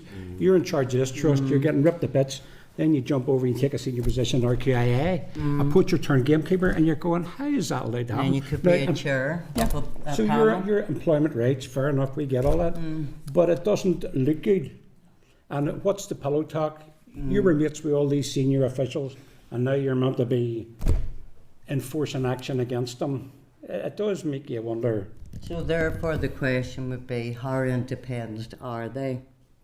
And how can we have an independent, totally independent, that there's someone above that scrutinises, monitors? Nobody from the trust. I think it should be an outsider. Yeah. Somebody from the mainland with a solid proven record. Or down south. Or down south, wherever. Somebody with the competence and the independence where everybody will look at him and say, that boy's achieved a lot in his own sphere. He'll be good. And they're not afraid to challenge. Yeah. That they're not afraid to ask questions. But you can't, from the old boys club here, you can't have somebody from the trust then overseeing the board to see how they're independent. Nah. Your input today has been invaluable, and we very much thank you for that. Thank you. Thank you all for your time. Thank you, everybody. Okay, Catherine, Glynn, that has been really useful to all of us. As I say, we have had a number of sessions. We'll have a number to follow this. We'll, I'm sure, use some of what we've heard today in our conversations with the department. We want to get this bill right. So there's a lot of competing evidence that we're hearing. We'll have to work our way through all of that. But certainly from what we've heard today, you've definitely given us much food for thought, and we really, really appreciate you coming and passionately putting forward the case. We are willing to come back and help in any way, because ultimately, the truth be told, when myself and Glynn met, we had the same thought. We need to do something so that this can never happen again. Absolutely. What happened to our loved ones and others cannot happen again. And we and us, we do have the power if we have the drive forward to get it right. Thank you very much. Thank you. Good luck. Thank you very much. All the best. Santa Maria. I'm glad that's over. I'm not in camera anymore. You am I? What? I don't believe you. Right, thank you very much. Okay, see you later. Okay, members, item number 7 in our agenda is an oral briefing from the department on hospital car parking. So can I refer, I'm just moving on here. Okay, we'll just move on. So refer members to tab 6 from page 39. And can I welcome Mr. Paul Montgomery, Infrastructure Investment Director in the department, Miss Anne-Marie Smyth, Head of Management Services Unit within the department, Mr. Jeff Thompson, Assistant Director, Facilities and Support Service within the South Eastern Trust, Miss Olga O'Neill, Executive Director within Nursing Midwifery and User Experience in the Belfast Trust, and Miss Clare McMahon, Co-Director of Patient Client Support Services within the Belfast Trust. So you are all very welcome. We have got some presentations, so I'm just going to hand over to yourselves for some brief introductory remarks, and then we'll take questions. So, thank you. The overall objective of the Department of Health hospital car parking policy is to ensure that there is a reasonable supply of car parking spaces available for patients, visitors and staff within the legislative, financial and operational constraints. While the Department sets the overall policy, it is the Health and Social Care Trust who are responsible for operational delivery on a day-to-day basis, which is why Olga, Clare are here from the Belfast Trust, as well as Jeff from the South Eastern Trust. Colleagues working in the Trust have a very difficult job in balancing the competing demands for hospital car parking in challenging circumstances, and I would like to put on record the Department's appreciation for their work and effort.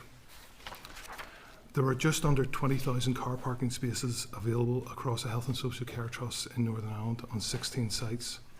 Although there are no significant supply constraints on many of these sites, there are long-standing issues with those located in dense urban areas. The nature of these sites means that there's largely a fixed area of land available.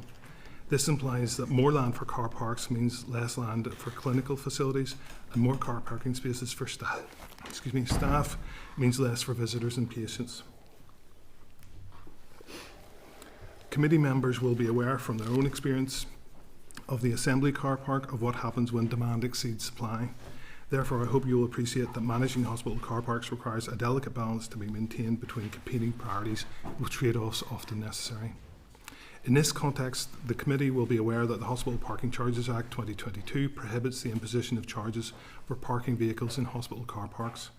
The Act was originally due to come into operation in May 2024, but this was delayed by 2 years and is now due to come into operation in May this year. Over the past 2 years, the Trust have been working to implement the legislative requirements of the Act, with updates provided to the Committee every 8 weeks. In particular, a new traffic management system based on automatic number plate recognition remains on track to be operational by May 2026. This is required to control parking, preserve blue light routes and protect designated spaces in the absence of charging. Once parking is made free, there is expected to be an increase in demand with the scale uncertain. This will place increased pressure on the ability of the Trust to maintain safe access to their sites. To reduce the risk and to ensure the effective turnover of car parking spaces, a maximum automatic stay period of 3.5 hours will be applied regionally. This time period is based on data captured by the ANPR cameras during the testing phase and will ensure that up to 80% of vehicles will be able to drive in and out of the ANPR controlled parking areas without the need to be registered. However, vehicle owners will be able to extend their initial stay beyond the 3.5 hour period should they have a valid reason to do so. In terms of staff, there is insufficient capacity on some hospital sites for all staff to be provided with a car parking permit. Regionally, there are approximately 6,000 car parking spaces designated for staff and 12,000 staff who have a parking permit, as spaces can be shared by part-time staff, hybrid workers and staff working on shift patterns. Currently, some staff use patient and visitor spaces, with the numbers expected to increase following the abolition of charging, further increasing the pressure on spaces. In response, staff will no longer be able to access patient and visitor spaces once charges are abolished. However, at least some of these staff will be expected to have a greater need than those currently holding permits. To ensure that those staff with the greatest need are provided with a parking permit, the Department has requested that Trusts implement an assessment of need for designated staff car parking space permits. The assessment criteria are to take into consideration individual circumstances, operational requirements, and the individual's ability to access alternative and sustainable forms of transport. In terms of managing the supply and demand of spaces available for staff, the new traffic management system will provide data and management reports on car park usage. This will enable Trusts to make evidence-based decisions to improve efficiency in the use of car parks and potentially increase the number of spaces available for staff. In addition, the Trusts have a range of supports in place to help encourage a reduction in the demand for on-site staff car parking. These include free off-site staff car parking with free shuttle bus, as well as electric carpools, cycle to work and car share schemes. Hopefully this provides the committee with a quick summary of the key issues in hospital car parking at the current time, but we'll be happy to take any questions. Okay, thank you very much for that. So, I mean, this is supposed to come into effect in May, or how are we on course for that to happen? Oh, yeah, well, all the operational, yes, no problem. Okay. Well, we're working towards that. Sorry, when I say no problem, I say very easily. I'm sure there's lots of problems for Jeff and Clare, but we're working towards we are on plan to be operational. Okay, thank you. And I mean, just from what you've said, and what I've read in terms of your presentation. So there are aspects of this which are universal across the north. So the 3.5 hour is the time frame, but given specific issues in specific locations, particularly with regard to staff, there is going to be different criteria in terms of staff, and there's an assessment of needs which will be applied. So how is that working? Has there been engagement with trade unions in terms of that? How is that going? Well, it's all supposed to be, all the assessment, one of the requirements is that everything is based on engagement with trade unions so that we take account of staff. But if Clare wants to discuss the Belfast position. Would you like me just to give you a bit of an overview, particularly in relation to the Royal site, which you know is a particular area of interest? In relation to how we take these proposals through the Trust, we have a car parking strategy group in place. It's been in place for many years within the Trust, and that has representation from service groups and trade union colleagues on that group. So any proposals go through that group in terms of any changes, including the permit process. It is a very difficult process at the Royal site, and there's a lot of uncertainty at the minute around the permit process. So I'll just give you a bit of a summary as to where we've arrived. Back in 2022, we implemented a criteria-based assessment at the Belfast City Hospital site, and that was successfully implemented, and that's been in place and running for a number of years. And from 2022 until now, we have sought to put in place a criteria-based assessment on the Royal site. However, we have found that very challenging, and we've encountered many difficulties with that. In the first instance, we took the same criteria that we employed through the Belfast City Hospital process and used that for the Royal site. However, the feedback was that process was paused because of a number of issues, and the feedback from staff was very much that process that worked in the city did not work in the Royal in terms of the people who really needed to gain permits, getting those permits. Therefore, we went into a process of engagement with staff and getting feedback around the criteria, and that involved seeking staff engagement and people to take part in a process where they would rank criteria for us in terms of priority. We then took that information we got from 145 staff who took part and went forward with a priority-based criteria assessment. And that's very, very difficult because through our application process, we know that over 4,000 staff would wish to drive their car and bring it to the Royal site and park on site. And we are never going to have a solution that would meet everyone's needs. It would be less than half of that available.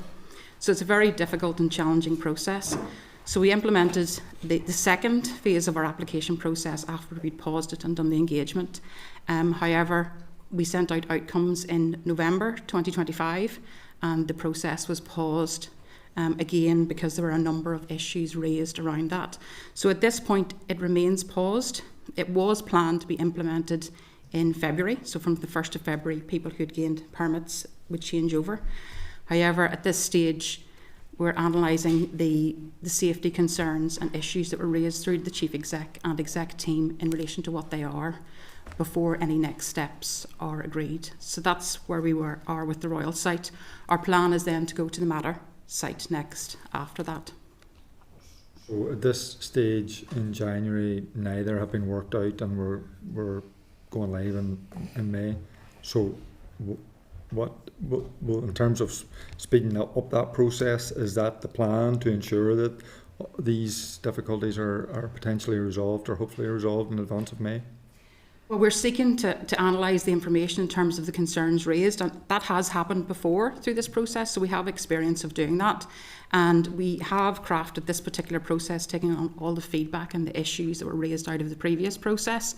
But unfortunately, I can't give you an answer today as to when this potentially would be resolved, other than to say that it's certainly being considered in terms of the issues that have been raised. Okay, well, I mean, certainly from my point of view, we wish to see it resolved and satisfactorily in conjunction with staff, so that it's resolved satisfactorily. I mean, so there's that issue of the staff, but then there's also, particularly again in Belfast, given that two of the hospitals are regional, so you have people coming from long distances. Car parking is obviously very important for, because they can't take public transport, they can't avail of parking rides, etc., etc. So, I mean, any potential issues for for patients come May in terms of people driving long distances and being unable to get parking? the issues that we have persist in terms of the long queues in the Royal for the visitor car parks, and that's well documented. We would obviously seek, and we continue to seek, to try and improve access to car parking for our patients and families and those who are visiting our sites. It is a very difficult and complex situation. There's a lot of pressure on our visitor car parking, and it is documented that, yes, we have a lot of staff accessing visitor car parking, so there's a lot of change to happen with the implementation of the legislation in terms of how we then manage that visitor car parking for those visitors and patients. In terms of looking for additional location sites, you know, and even some of the other methods that you talked about, trying to encourage people to car share, park and ride, active travel, you know, how are all of those other things progressing?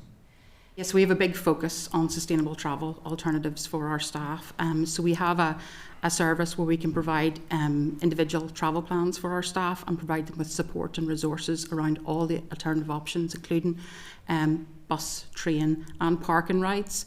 At the minute we pay for park and ride use from Blacks Road for our staff, and that's a temporary situation because it's an unfunded cost pressure for us. And the reason we put that in place was to try and attract staff away from parking in visitor car parks where they pay charges to get them to where that meets their needs. So that runs Monday to Friday and 7 a.m. to 6:30 p.m. So those staff who can avail of that. And we would do a lot of road shows with staff. We get staff stories in terms of people who walk to work, use public transport to put those forward. And certainly we do have some increasing uptake in some of those schemes. However, we still have very high single car usage. In relation to looking at other areas and where we can expand car parking, we look at on-site and off-site options. They all involve cost. If we were to either build or we were to purchase land or lease land. And that's a big difficulty for us in terms of any funding to do that.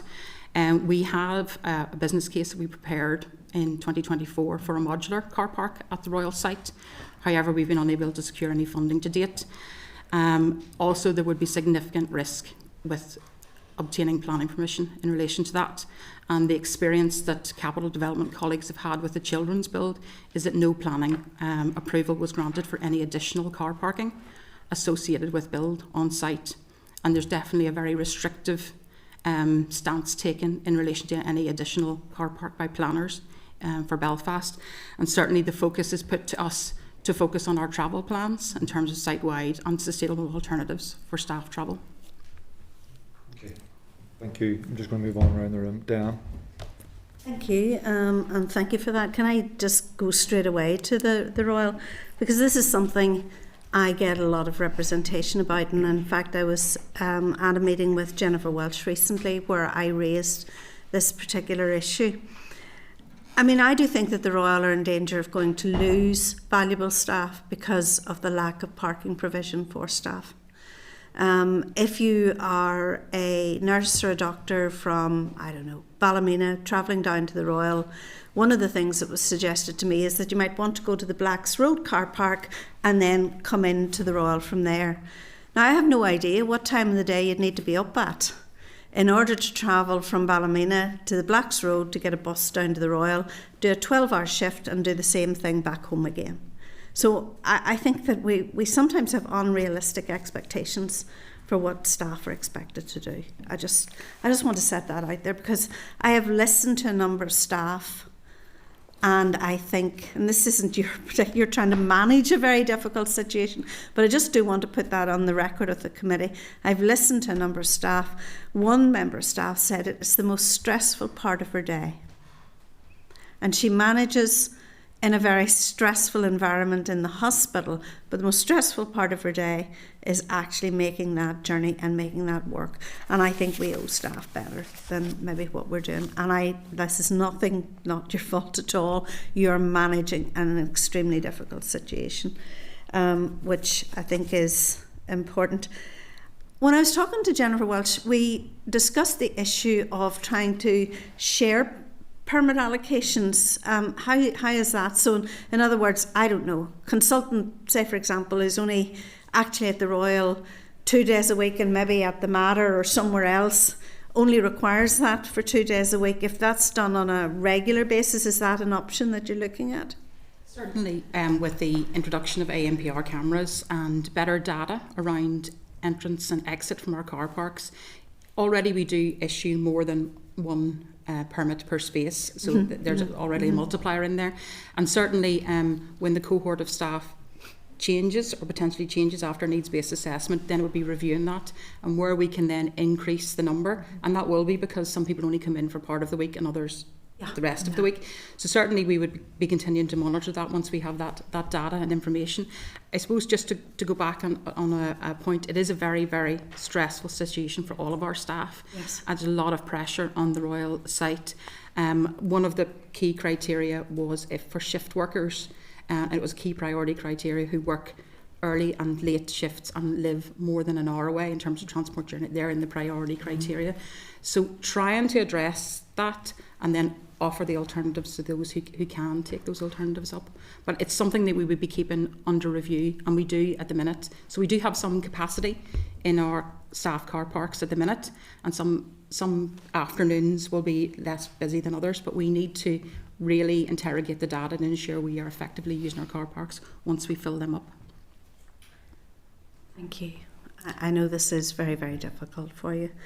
Just two more questions. Jeff, you're the South Eastern. Why has the cost of car parking in the South Eastern Trust gone up at such an exorbitant amount? Well, our costs are still in line with the regional norms for car parking for those that charge, so I don't believe it's gone up to an exorbitant cost. They are well within the bounds of other hospital car parks. Were they lower to start with? I have had. They had been frozen for about 10 years. I had a number of colleagues say to me, just as we're about to introduce free hospital car parking, the Ulster has done the opposite and is now charging a lot more for car parking. No, that wouldn't be my experience. While our prices had remained very low for probably about 10 years without moving. So yes, there's been a bit of an adjustment, and that was mainly around when there was huge increase in cost of living and inflationary pressures. But they are now, and they remain still within the bounds of the envelope that other people were charging for similar sites. Similar hospital sites similar hospital sites. Yeah. Perhaps you maybe could write to us just outlining those car parking charges, because a number of colleagues have asked me about that very specifically. Are these staff or are these members of the public? Both. Okay. Yeah, certainly just so that we have an answer to go back to someone. Sure, absolutely. I'll give you the data with comparative across the region. Thank you, that would be very helpful. Thank you. Paul, I'm really surprised that you discuss the legislation but don't tell us how much it's going to cost to enact. Well, the legislation was a private member's bill, so it was a bill in 2022. But you must by now have a concept or an idea or an amount in your head that says it's going to cost whatever. We do. It's going to cost £7 million a year. It's going to cost £7 million per year. And that is the lost revenue. So that's the revenue that we would expect to collect. So that is the cost. Do you anticipate that will increase, or? Well, that would. Well, generally, I mean, I'm just thinking of prescriptions, for example. So we started off at a lower amount and we have gone up. Well, it would be, as your previous question to Jeff, about that car parking charges will increase over time in line with inflation or the rising costs. So that's £7 million cost.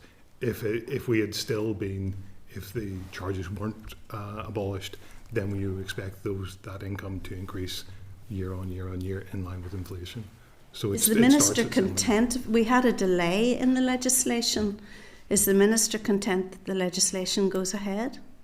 The legislation was delayed because there were issues about the putting the contract in place for the new technology. That's as I've set out, that's no longer the case.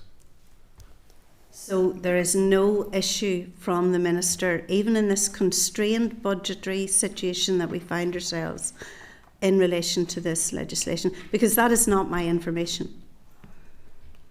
Well, if you've got what's your? Can I ask for clarification as to what your information is? Well, it has been indicated to me from a number of sources in the department that it would be useful to have another delay in relation to this because of the budgetary situation. Can I just clarify who in the department? Oh no, I don't. I'm not speaking up there. At Sorry, all. I think we Not tried at all. like that. Next time. That might just be. That's a step too far, Paul. There's obviously an issue for me that I am responsible for car parking policy, and that there are people who are not responsible for car parking. So I just want to know: just interject. Is there an issue? I think what we're interested in here is official department policy. Yeah. You're Is here there to an represent the department, to give us the view. And so, I mean, the view of the department is... What is the view of the department that this is not a problem, there's no issue whatsoever? That's not what the view of the department is. The department, as you were briefed before Christmas, the department is facing significant and substantial financial challenges in the current financial year, and as we move forward through the budget period, we are facing unprecedented financial challenges, so that will require consideration to be given across all lines of expenditure in respect of whether we can, of savings that can be made in order that we can bring the health and social care sector back to financial sustainability. And has the Minister asked for a delay in the implementation of the legislation? That's a matter for policy, and that's a matter for advice, which you'll appreciate that I'm not at liberty to divulge. At the current time, we are working to implement the legislation as has been enacted. That's a less than satisfactory answer. I'm not asking you to go outside of your remit at all, and we'll leave it at that. But I do think that there have been requests for the legislation to be delayed, but that has been denied. But I'd just like, I think the committee deserves clarity on it. That is my view, that the committee deserves that clarity on that. And for a change to occur, that would require new legislation. And as soon as there would be a need for that new legislation, the committee will be advised as soon as possible. Obviously, there would be a requirement for executive approval, and it would be inappropriate for me to comment on something before the executive is making a decision. And will the executive be making a decision on it in the reasonably near future?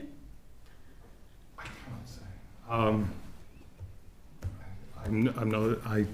not party to the deliberations of the executive. Thank you very much.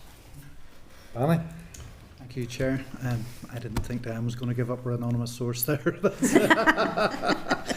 I'd have to declare an interest just before I'm starting. I'm an employee of the South and Eastern Trust, and as a nurse, a bank nurse who works in the South and Eastern Trust, I currently pay in the public car park to do shifts, as do many of my colleagues. And they have found, and it's been reported to me, that the prices have gone up quite significantly. And certainly, I think even for an early or a late shift, they pay £6.50. That's correct. Yeah, which is a significant. So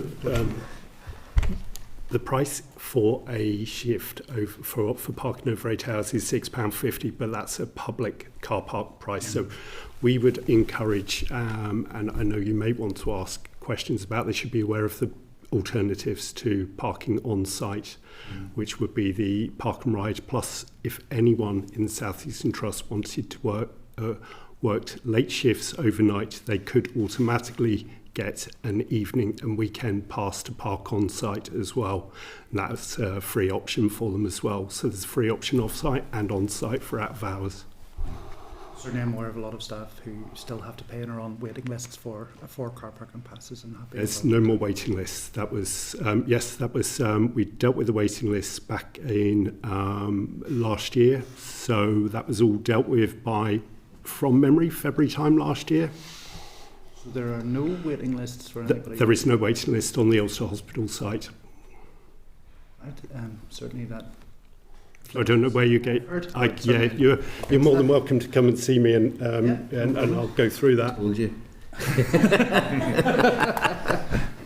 But I think it should be noted that a lot of these staff, and particularly nursing staff, do work long shifts, 12, 13 hours. They work over weekends, they work on social hours, and they work bank holidays. I suppose, Danny, I acknowledge that, and it is something that we do want to do better at. And what we're hoping, just to give you an example, is when AMPR come in, I would estimate at least 10% of the public spaces at the moment are filled with staff paying a public rate and choosing to pay a public rate. When ANPR comes in, as Paul had explained, that means that those staff won't be able to gain admission to those public car parks. So what will happen is in the first few weeks and months, staff will see that there is actually spare capacity sitting in the public car parks because that would have been used by staff parking there. So what we hope to do is over a number of weeks to have a look at what that spare capacity looks like and then reallocate it to staff permit holders. So we will be converting over a period of time those public car parks to start public spaces that had been used by staff who were choosing to pay a public rate to permitted staff who will be allocated a space based on their need to use the car parking. Did that have an impact on the availability of bank staff coming in to fill shifts?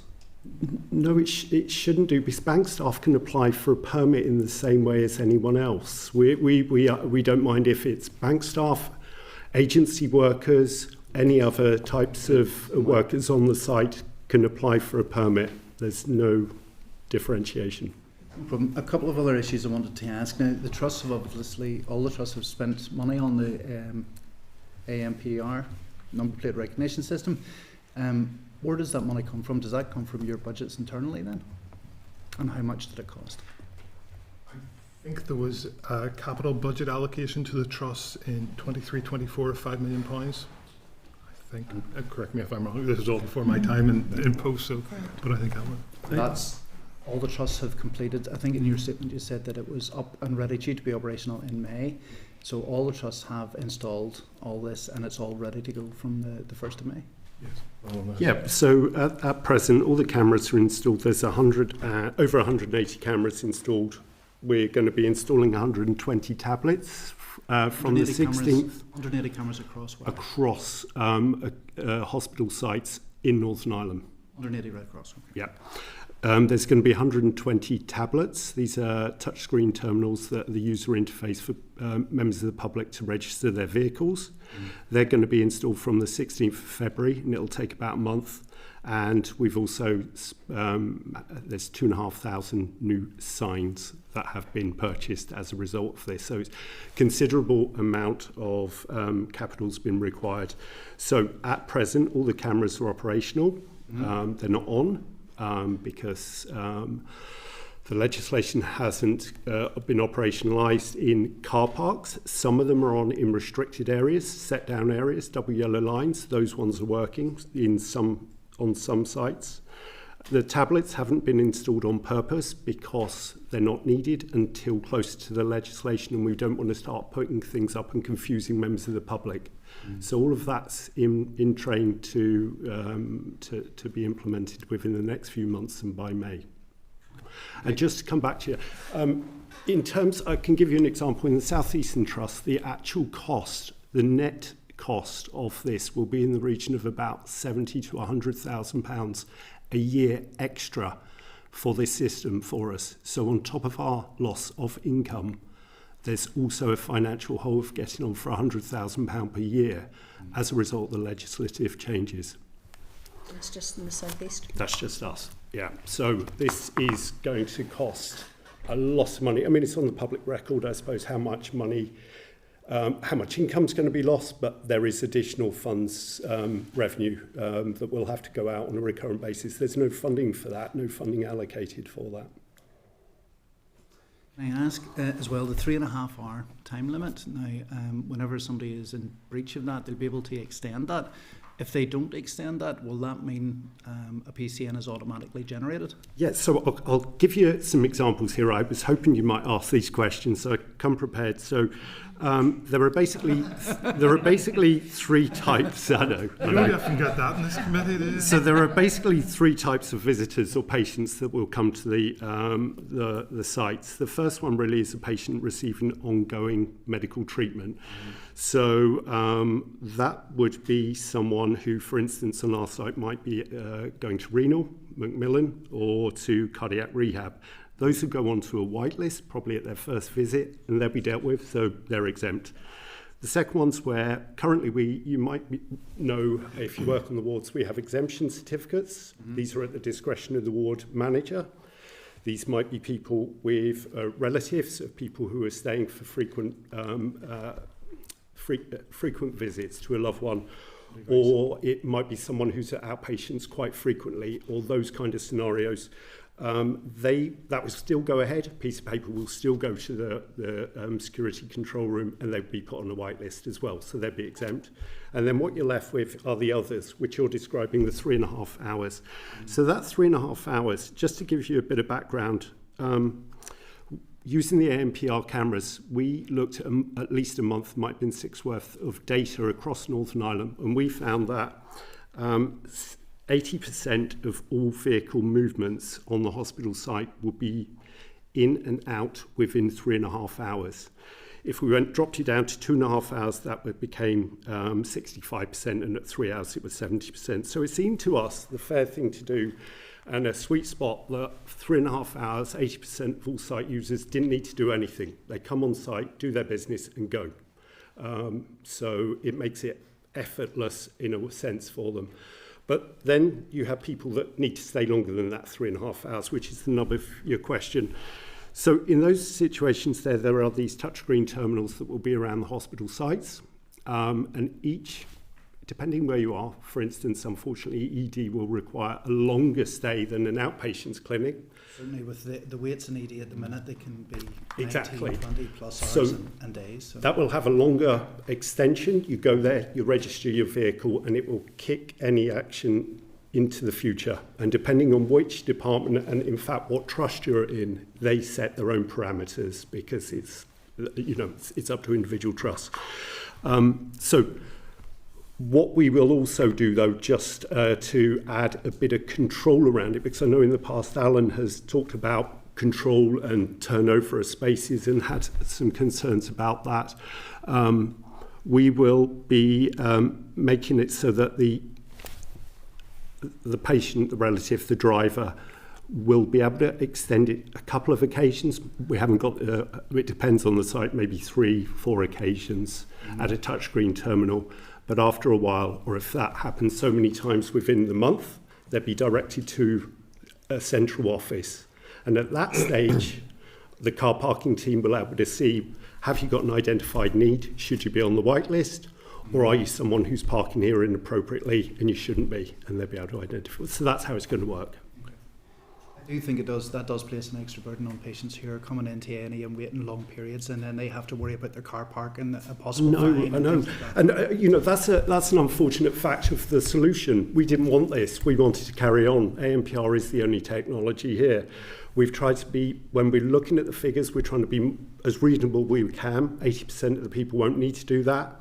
And if someone's waiting in A&E, there will be a touchscreen terminal in A&E. They will be able to extend it for a long period of time. So that's the best we can do with that technology. Okay, thanks. Colin? Thank you for that. Can I just go back to that, because I'm a bit confused now. Does that mean that they get 3.5 hours free car parking, or that they pay for 3.5 hours? No. There's no charging. 3.5 hours is the maximum amount of time they can stay without interfacing with any technology. Yeah, okay. So you could come on site tomorrow to have a meeting. If you were in and out within 3.5 hours, you wouldn't need to do anything. Okay, so there's no payments then for Not patients? from May, no. Right. Then, just in terms of staffing, how many? I see there's figures in there in the paper of about 11,500 staff using about 5,800 spaces. How many staff are there overall that would want a space, and how many spaces are there? I think the example in the Belfast Trust, where there was 4,000, asked for 1,300 spaces. It varies considerably per site. Belfast is probably the most difficult and challenging site in terms of more than double the amount of staff wanting to take the spaces that are available, the permits that are available. Whereas on other sites, that's not an issue. The city site is quite different for us. Capacity and demand are broadly the same for staff car parking, although it can be very, very busy. But the Royal is probably the most difficult, and the Ulster would be difficult in terms of capacity and demand. But it varies considerably from site to site. But is there an overall figure just of how many spaces you have over the health network, and then roughly how many people are looking to use that? We would need to ask, but the problem in asking is that everybody go, oh well, I'm getting parking space then. You would, by asking the question, A, we would have to ask the question, and secondly then, by asking the question, you would give rise to expectations, oh, we're going to get a car parking space. So we'll have a look, but I don't think we can provide that answer across the health and social care sector. I think that the devil is in the detail in that particular question, because some sites it's shared visitor and staff car parking. Some have specific staff, like the Royal has specific staff car parks and visitor car parks. Some have multi-stories which are shared. So when you go from site to site, it varies considerably. So it's quite a complex piece of information to put together and read across each site. I can give you an example on the Ulster Hospital site. We've got about 2,200 spaces. 60% of those spaces are staff spaces, and there for every space, one space, there is 1.9 permits issued for each space. So we use our estate as well as best we can. The priority there, as you can see, is 60-40 to staff. And that's why I'm saying we really genuinely appreciate the pressures of the nursing staff, but we're doing everything we can to maximise that resource for them. Did this piece of legislation overreach? Did it promise too much? Did it promise what it can't deliver? It's not for us to comment on legislation that's been set by politicians. I'm not asking you to comment on the legislation. I'm asking about, did it overreach? I mean, is there more demand from what there actually is available? I think it would have been useful, I think, as a lesson learned, that to more fully consider the implications of the legislation before it was passed. I think if you go back to Hansard 2022, I raised quite a lot of these concerns in advance, and so did Belfast, and these were foreseeable. We are now going through a series of compromises to make things work, and it's becoming very clear now what those compromises look like. So whilst we will be doing our best for the public and for the staff, the environment that we're going to be working in is going to be very different, and it's going to be a lot more challenging to manage for us. I actually think it's been a really valuable lesson, A, on private members' bills, B, on trying to collapse mandates so that there's not enough time to rigorously go through the exact details of what will come out the other end, and about ensuring that we take into consideration all of the information that we hear from officials. And I'm quite happy at times to say that there should have been more consideration even given by the likes of myself into some of that, but that constrained time, whenever you're right down, and we're coming now to about 12 or 13 months left of this mandate, and there's going to be a raft of private members' bills, and I think it's really important for the public as much as anybody else that we are very, very careful about this legislation, because the ramifications of it can be that it absolutely stymies the delivery. And we do have huge amounts of staff that felt that they were going to get free parking and they're now not, and you're being left to try and find the alternative. And the alternatives aren't great. I know you've no other option, but if you're doing a 12-hour shift and you're finishing at 7 o'clock in the morning, to have to then get a minibus to wherever you then get your car to then get home, like that, I know lots of people say that just adds so much time onto their day, and that it's not practical. But I certainly am taking it as lesson learned, and I appreciate that it's left you in a really, really difficult position. So good luck with that. Conversely, we shouldn't forget the spirit of what the legislation is. Just so, I mean, there are difficulties, but there are a whole lot of staff out there who are getting free car parking spaces, and that's what the intent is. So I want to thank you very much for coming before us today. Really appreciate. Aye. Sorry, Alan. Sorry, I didn't see it. All right, Chair. No problem. I was in late as usual. Jeff, you had referenced there 70 to 100,000 costs in the South Eastern Trust alone. Would you be kind enough to provide the committee with a breakdown of each trust? The cost? Unfortunately, I'm Sorry, South Eastern I Trust, referenced that. Anne-Marie that would be able to do that. I can give you mine now, but apologies. Can I also ask as well, and maybe I'm looking at this very selfishly, but I have two elderly parents. How user-friendly will these interfaces be, particularly for the older community? We are working with a contractor that is works across the UK in a lot of NHS organisations. and we are reliant on their expertise to make sure that the touchscreen terminals are going to be suitable. But we really acknowledge that sometimes this technology isn't going to be suitable for elderly or vulnerable people, or people in an emergency where car parking is the last thing on their mind. It's not ideal. What I can say though is part of our, our research, our reaching out. We have gone to, been invited to a disability group in Bangor, and been there to listen to their concerns and try to see what we can do to address their concerns in this. But it's a series of compromises. We didn't want to be here. Okay, thank you very much. Thank you. Apologies. Thank you.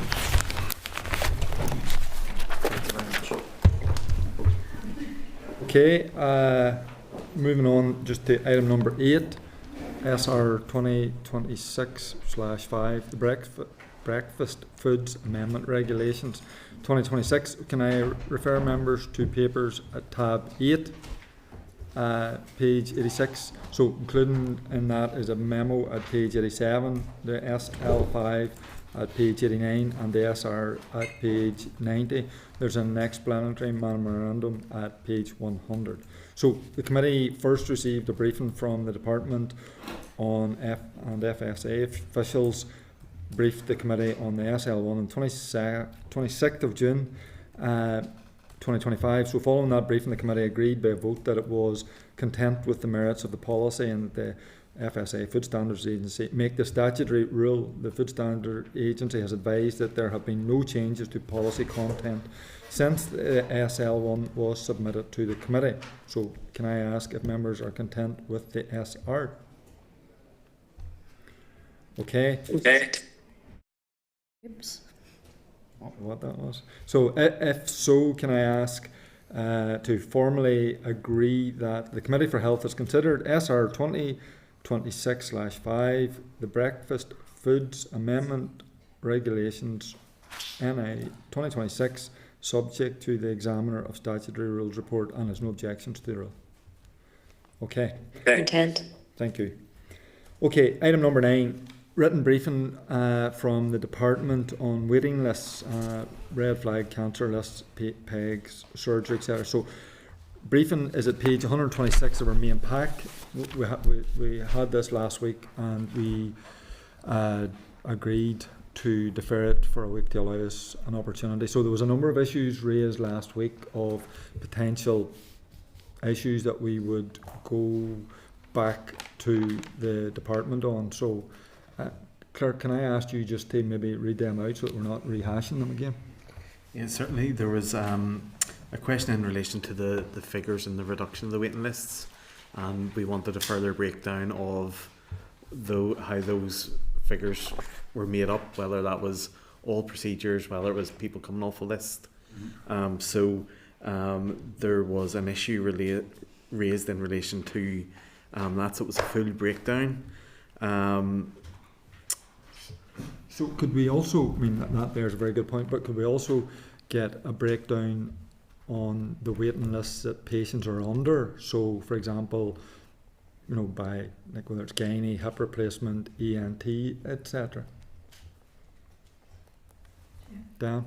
No, I was listening to the Cancer Research UK presentation this morning, and they made the very valid point that using the 62-day measurement actually masks, because we don't know how many people are way over and beyond it. So they were asking in terms of cancer, and I think this is a very useful one to ask for a breakdown of all of the waiting lists for cancer across all tumour sites.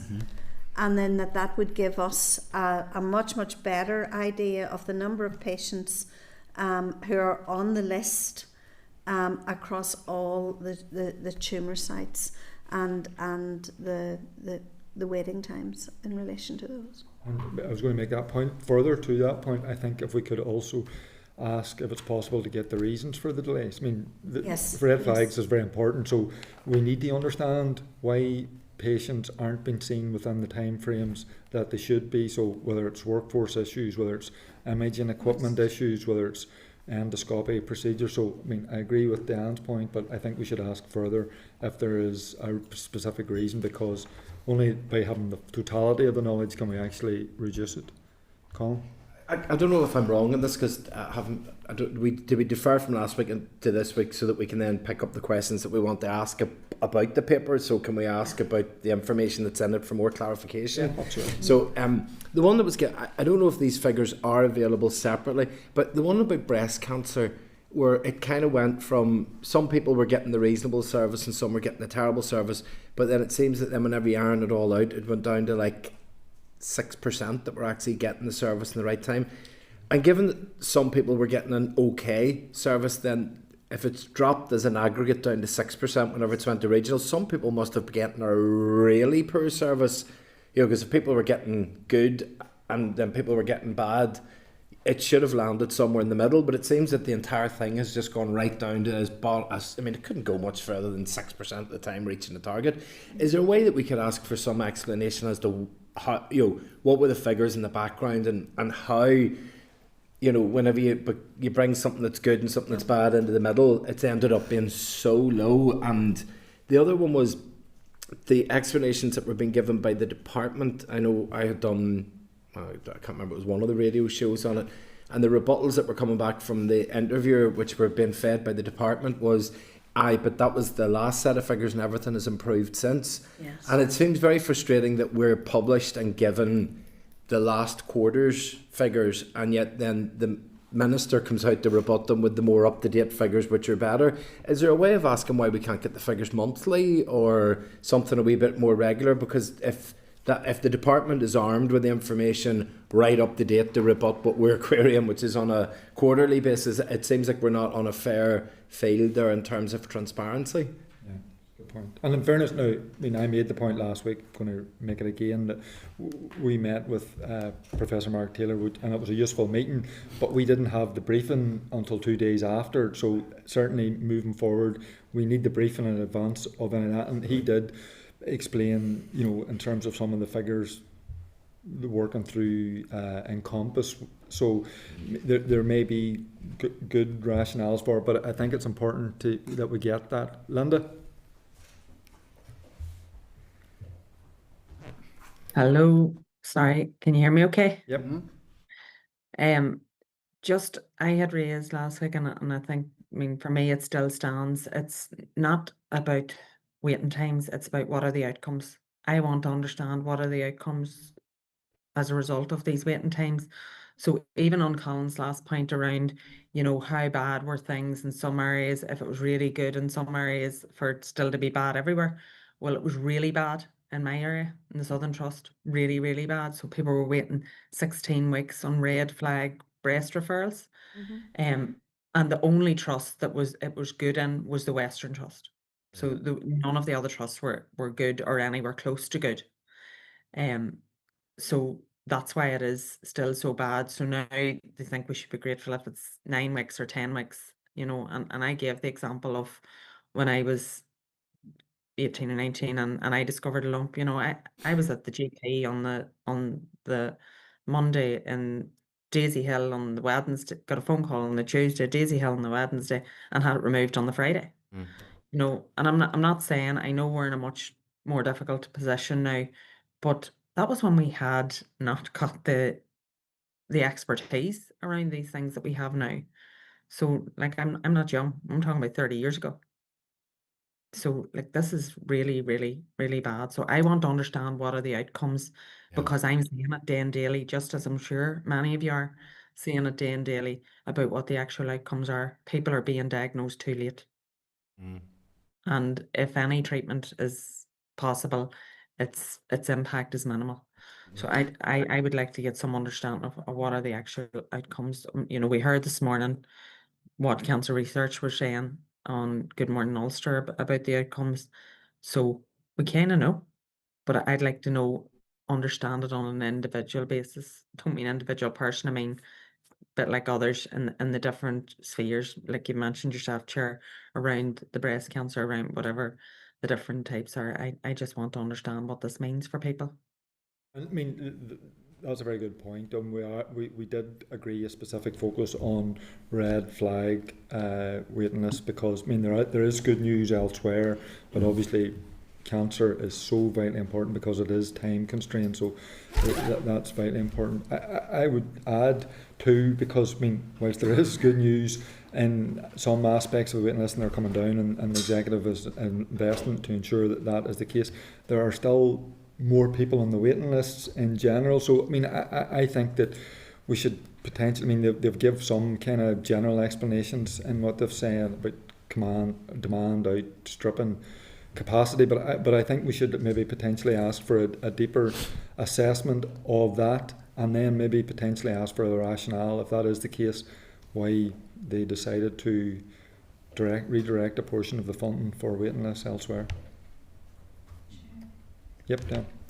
No, I was actually just going to, because I do think it's, there is a paragraph in this letter which indicates that 73.5 million was used to redirect to the wider budget. And I don't think that that's defensible given the actual waiting list. I suppose the other thing that we can talk about all of the data around the waiting lists till the cows come home, and we'll not make any difference in it, we'll just have talked about it. I do think that we should be asking the department for a plan to reduce red flag cancer waiting lists that isn't just lumped in with the elective care plan, but that is definite and separate. I think this is such a core issue for people. And I mean, I was doing another case this morning on a person, you know, diagnosed with cancer, and I'm doing this too often. Yeah. And I'm really concerned that there isn't a specific plan to reduce cancer waiting list times.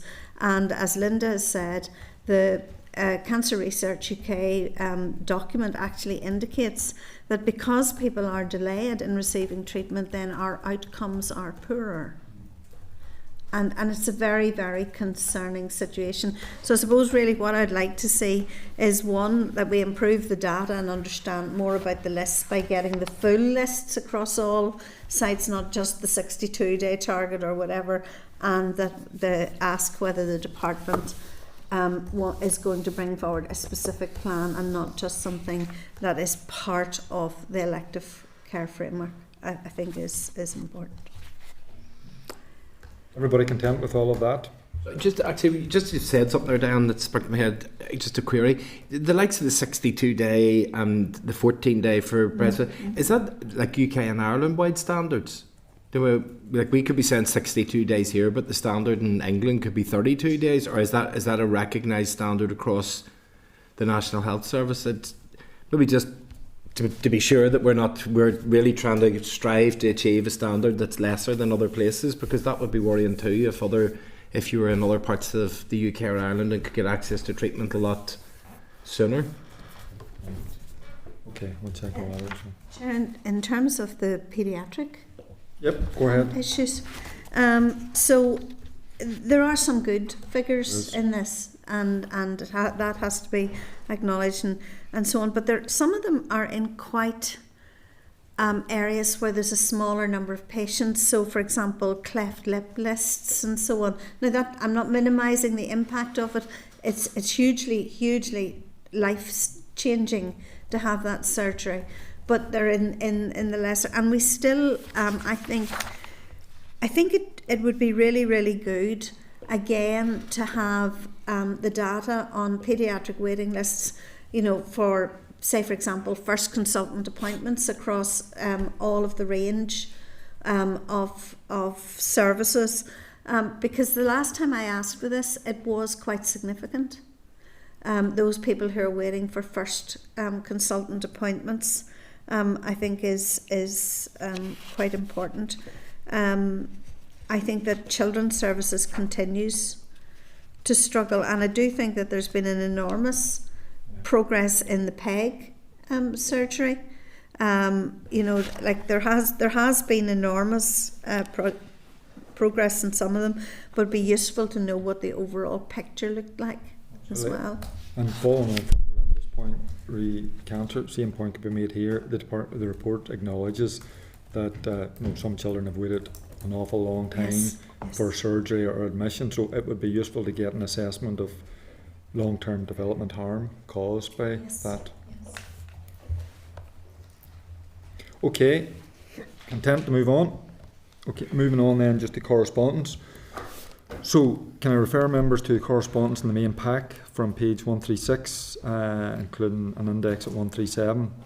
So, there's tab 11.3 is a response to queries in relation to issues raised at the budget briefing in December. So, the response provides a breakdown of the savings and trusts and the SPPG. Are members content to write to the department just to seek a further breakdown in relation to some of the savings outlined? Because they've lumped others with no detail, like in 20 million. So, surely we would expect to know a bit more detail than just others for 20 million. It's a lot of money. I, for one, would like to know just how that 20 million is broken down. But they've a number of just very generalised figures. I think we could certainly do with greater detail if people are content with that. Yeah, are we getting a briefing on budget? Yeah, yep. Reasonably soon. 19th of February, maybe. Right, Just okay. off the top of my head. Within the 8-week consultation period. Yeah. Yes, 19th of February. So that is within the 8 weeks, isn't it? My math's pretty right. Okay, so also in terms of correspondence, tab 11.9, page 168, is a response regarding COT and HSE partnership impact on Fermanagh. We had asked for that down there. So I think what we should certainly be doing is passing that information on to SOAS if people are content. What's that, sorry, Chair? It's 11.9. So okay, yeah. it was the Chief Executive. So just for my own clarification, because the correspondence came from the Chief Executive, Neil, who had resigned. So I presume he's staying on just until the replacement. I don't know. Maybe we get some clarification on that. Next one then is correspondence, page 3 of the table papers regarding chemotherapy delays at Laurel House. So I'm just wondering if anybody has any questions or commentary on that. Okay. And can I just also refer members to correspondence at table papers, page 5, updated statistics on violence and aggression against staff. So, this is something we've all raised individually and collectively from the committee. I think it would be just worth writing to the trusts, because the figures, every time we get them, are horrific. They're hard to read, and all violence against staff is unacceptable. I think, we really do need to start to see some kind of action and reduction. So it would be worth maybe writing to the trust just to see what they're actually doing about it. And I know this feeds into our visit next week, the visit to Antrim. So I encourage everybody, if they're available, to go to the visit in Antrim, where we're going to get a look at the workings of the body cam videos and conversations. I know that night me and Danny were there over Christmas. We asked about it, and they were all at that time very complimentary about the effect that it was having. Just remember, the issue about violence, there's something in my head, I might have dreamt it, but did we not get a presentation over a year ago? And I had asked at that stage, would it not be possible to get more detail in the figures in terms of how many of the assaults may have been medical based, as in maybe somebody's in the middle of a fit, or somebody's in the middle of an episode of some form, or had maybe some predisposed medical condition that resulted in it, versus, because I think sometimes, and it's not to detract from it, but it's just to understand the transparency.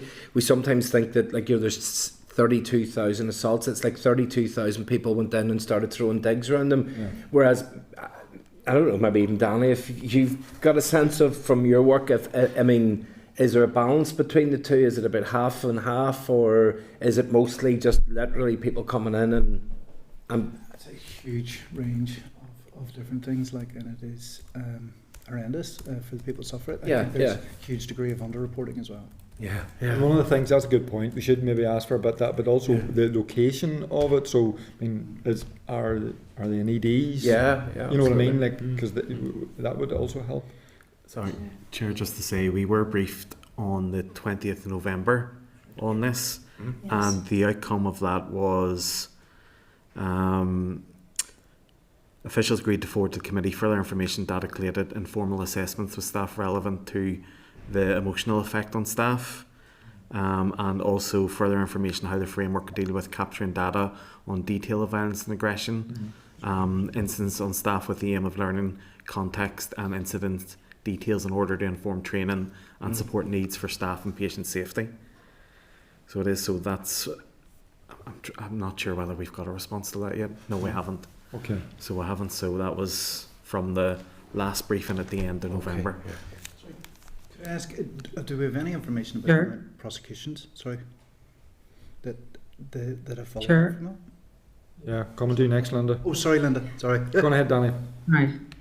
Sorry, Linda. I jumped in there. But you're okay. I'm sorry. I was only coming in on that point. Are you on that point, Danny? Yeah. About the number of prosecutions from violent incidents. Go ahead. No, it was just to ask if we could get some information. I will follow up and ask that. Go on ahead, Linda. So I think Colin's point is actually really, really valid and very important. And I do think we need to understand that information, because when the news was reporting on this, the whole conversation was around EDs, but actually a significant number, I would imagine, happen in the very settings that we've been talking about today, in settings where you have people who are vulnerable due to mental ill health and those who are learning disabled and lack capacity, because there can be quite a bit of aggression in those settings, non-intentional. You would absolutely, certainly not want to be bringing in bigger sentencing to deal with those individuals. I mean, I have personal family experiences where they've been badly injured whilst working in hospital settings, but would not have even dreamt about making a statement, because they knew that that person was not well when they did that. There was no intent to hurt or harm them. It was in a state of panic where they were flailing and were frightened themselves. So, and that could have been through addiction, mental ill health, or because they had learning disability or vulnerabilities. So I think we do need to understand that, because we need to get the balance in this. We're talking today on the Adult Protection Bill and about protecting vulnerable adults, and then, you know, we're on radio stations and things talking about we need to come down harder around these assaults. We need to understand, are they actual assaults? Or what is the percentage that are actual assaults? And they absolutely need to be dealt with, and there absolutely needs to be, you know, need to be taken on, needs to be tackled, and they need to be sentenced appropriately. You know, the charges need to be appropriate in the sentences, and the punishment needs to be appropriate for what they're doing to people who are trying to do their day's work. It's not acceptable. But we do need to have a better understanding of it. Just very briefly, I don't disagree with that at all. But I understand, and it's just to give you a flavour of how often this is happening, that 2 weeks ago there was a very, very serious assault on staff in Daisy Hill, and just before that there was the same serious assault in Craigavon. This is something that staff deal with, and just this week I had a nurse who came off shift at 8 o'clock in the morning, devastated because all night long someone had actually made her life very, very difficult. And, you know, I don't think that we should tolerate this on behalf of staff. And yes, understanding the context, I understand that someone may have a psychotic episode. I understand that some people may feel frustrated. But it's never right to be violent towards the people who are there to help you. So I do think there is a balance to be struck, but I think that maybe some staff feel that there isn't appropriate enough follow-up action. Now I am assured, because I've contacted the Trust on the other issues, I am assured that the Trust is taking all necessary action in relation to the last number of assaults I was talking about. But it is incredibly difficult for staff. Imagine the anxiety of going in to do your work, knowing that this is very possibly going to happen to you. No, absolutely. I mean, staff, regardless of what they're working, particularly within a healthcare setting, should be free to do it without feeling threatened or having actual acts of violence imposed. I mean, and I think this committee is taking it very seriously. This is continually raised, and we're continually probing. I think additional information that we've asked for just helps us understand it a wee bit more, so that we can suggest better solutions. And as I say, from early indications, the body worn camera seems to be working, but we'll get a better assessment of that next week, and then we'll just continue to keep a focus on it, because the point you're making, Dan, is right. You know, we really need to certainly see those figures reduced, and reduced to zero. Okay, moving on to the forward work program. Sorry, are people then content, or have any other issues you want to go ahead, Danny? Yeah, on 11.11, just in the changing places in hospitals, the email from Laura Conley. I see the recommendation is to invite Mrs. Conley to attend the committee event on complex needs and respite, co-hosted by the Autism Reviewer. I have been contacted by another mum, Christine McClements, who had a very, very similar episode, very similar issue in the Children's Hospital. If we could also invite Christine along as well.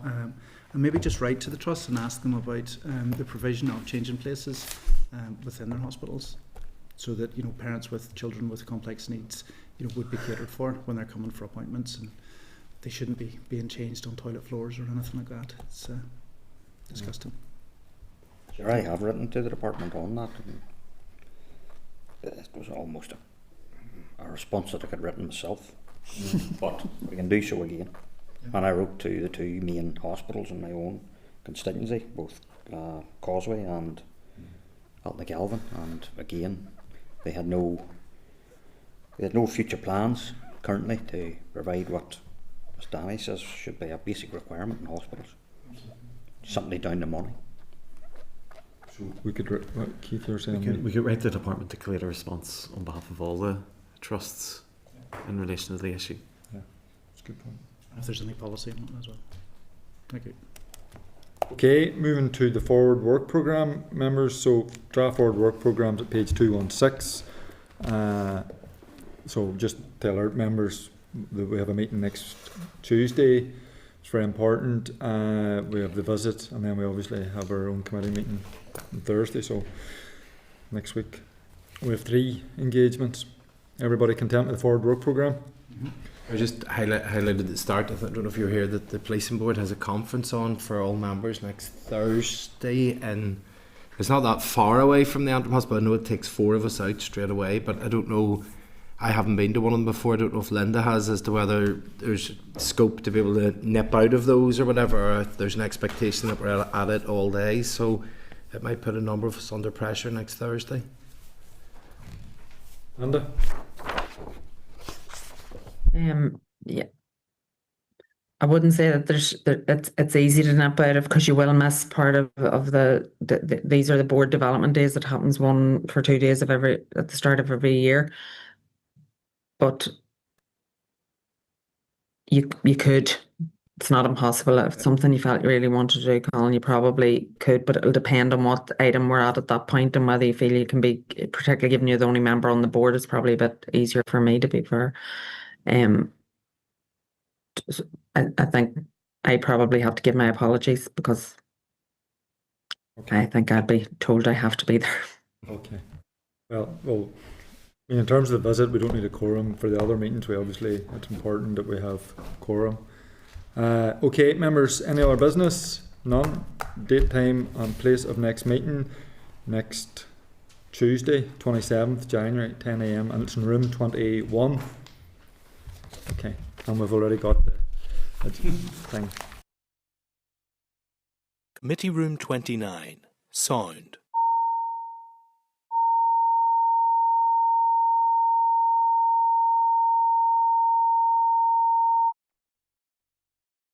Committee room 29, sound.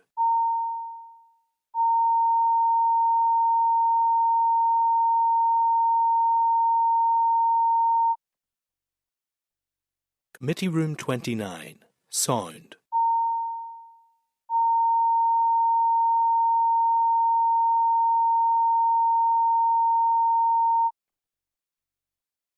Committee Room 29. Sound.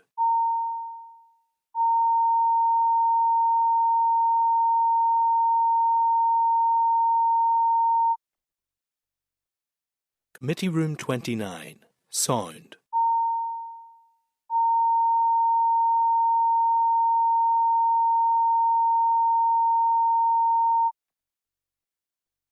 Committee Room 29. Sound.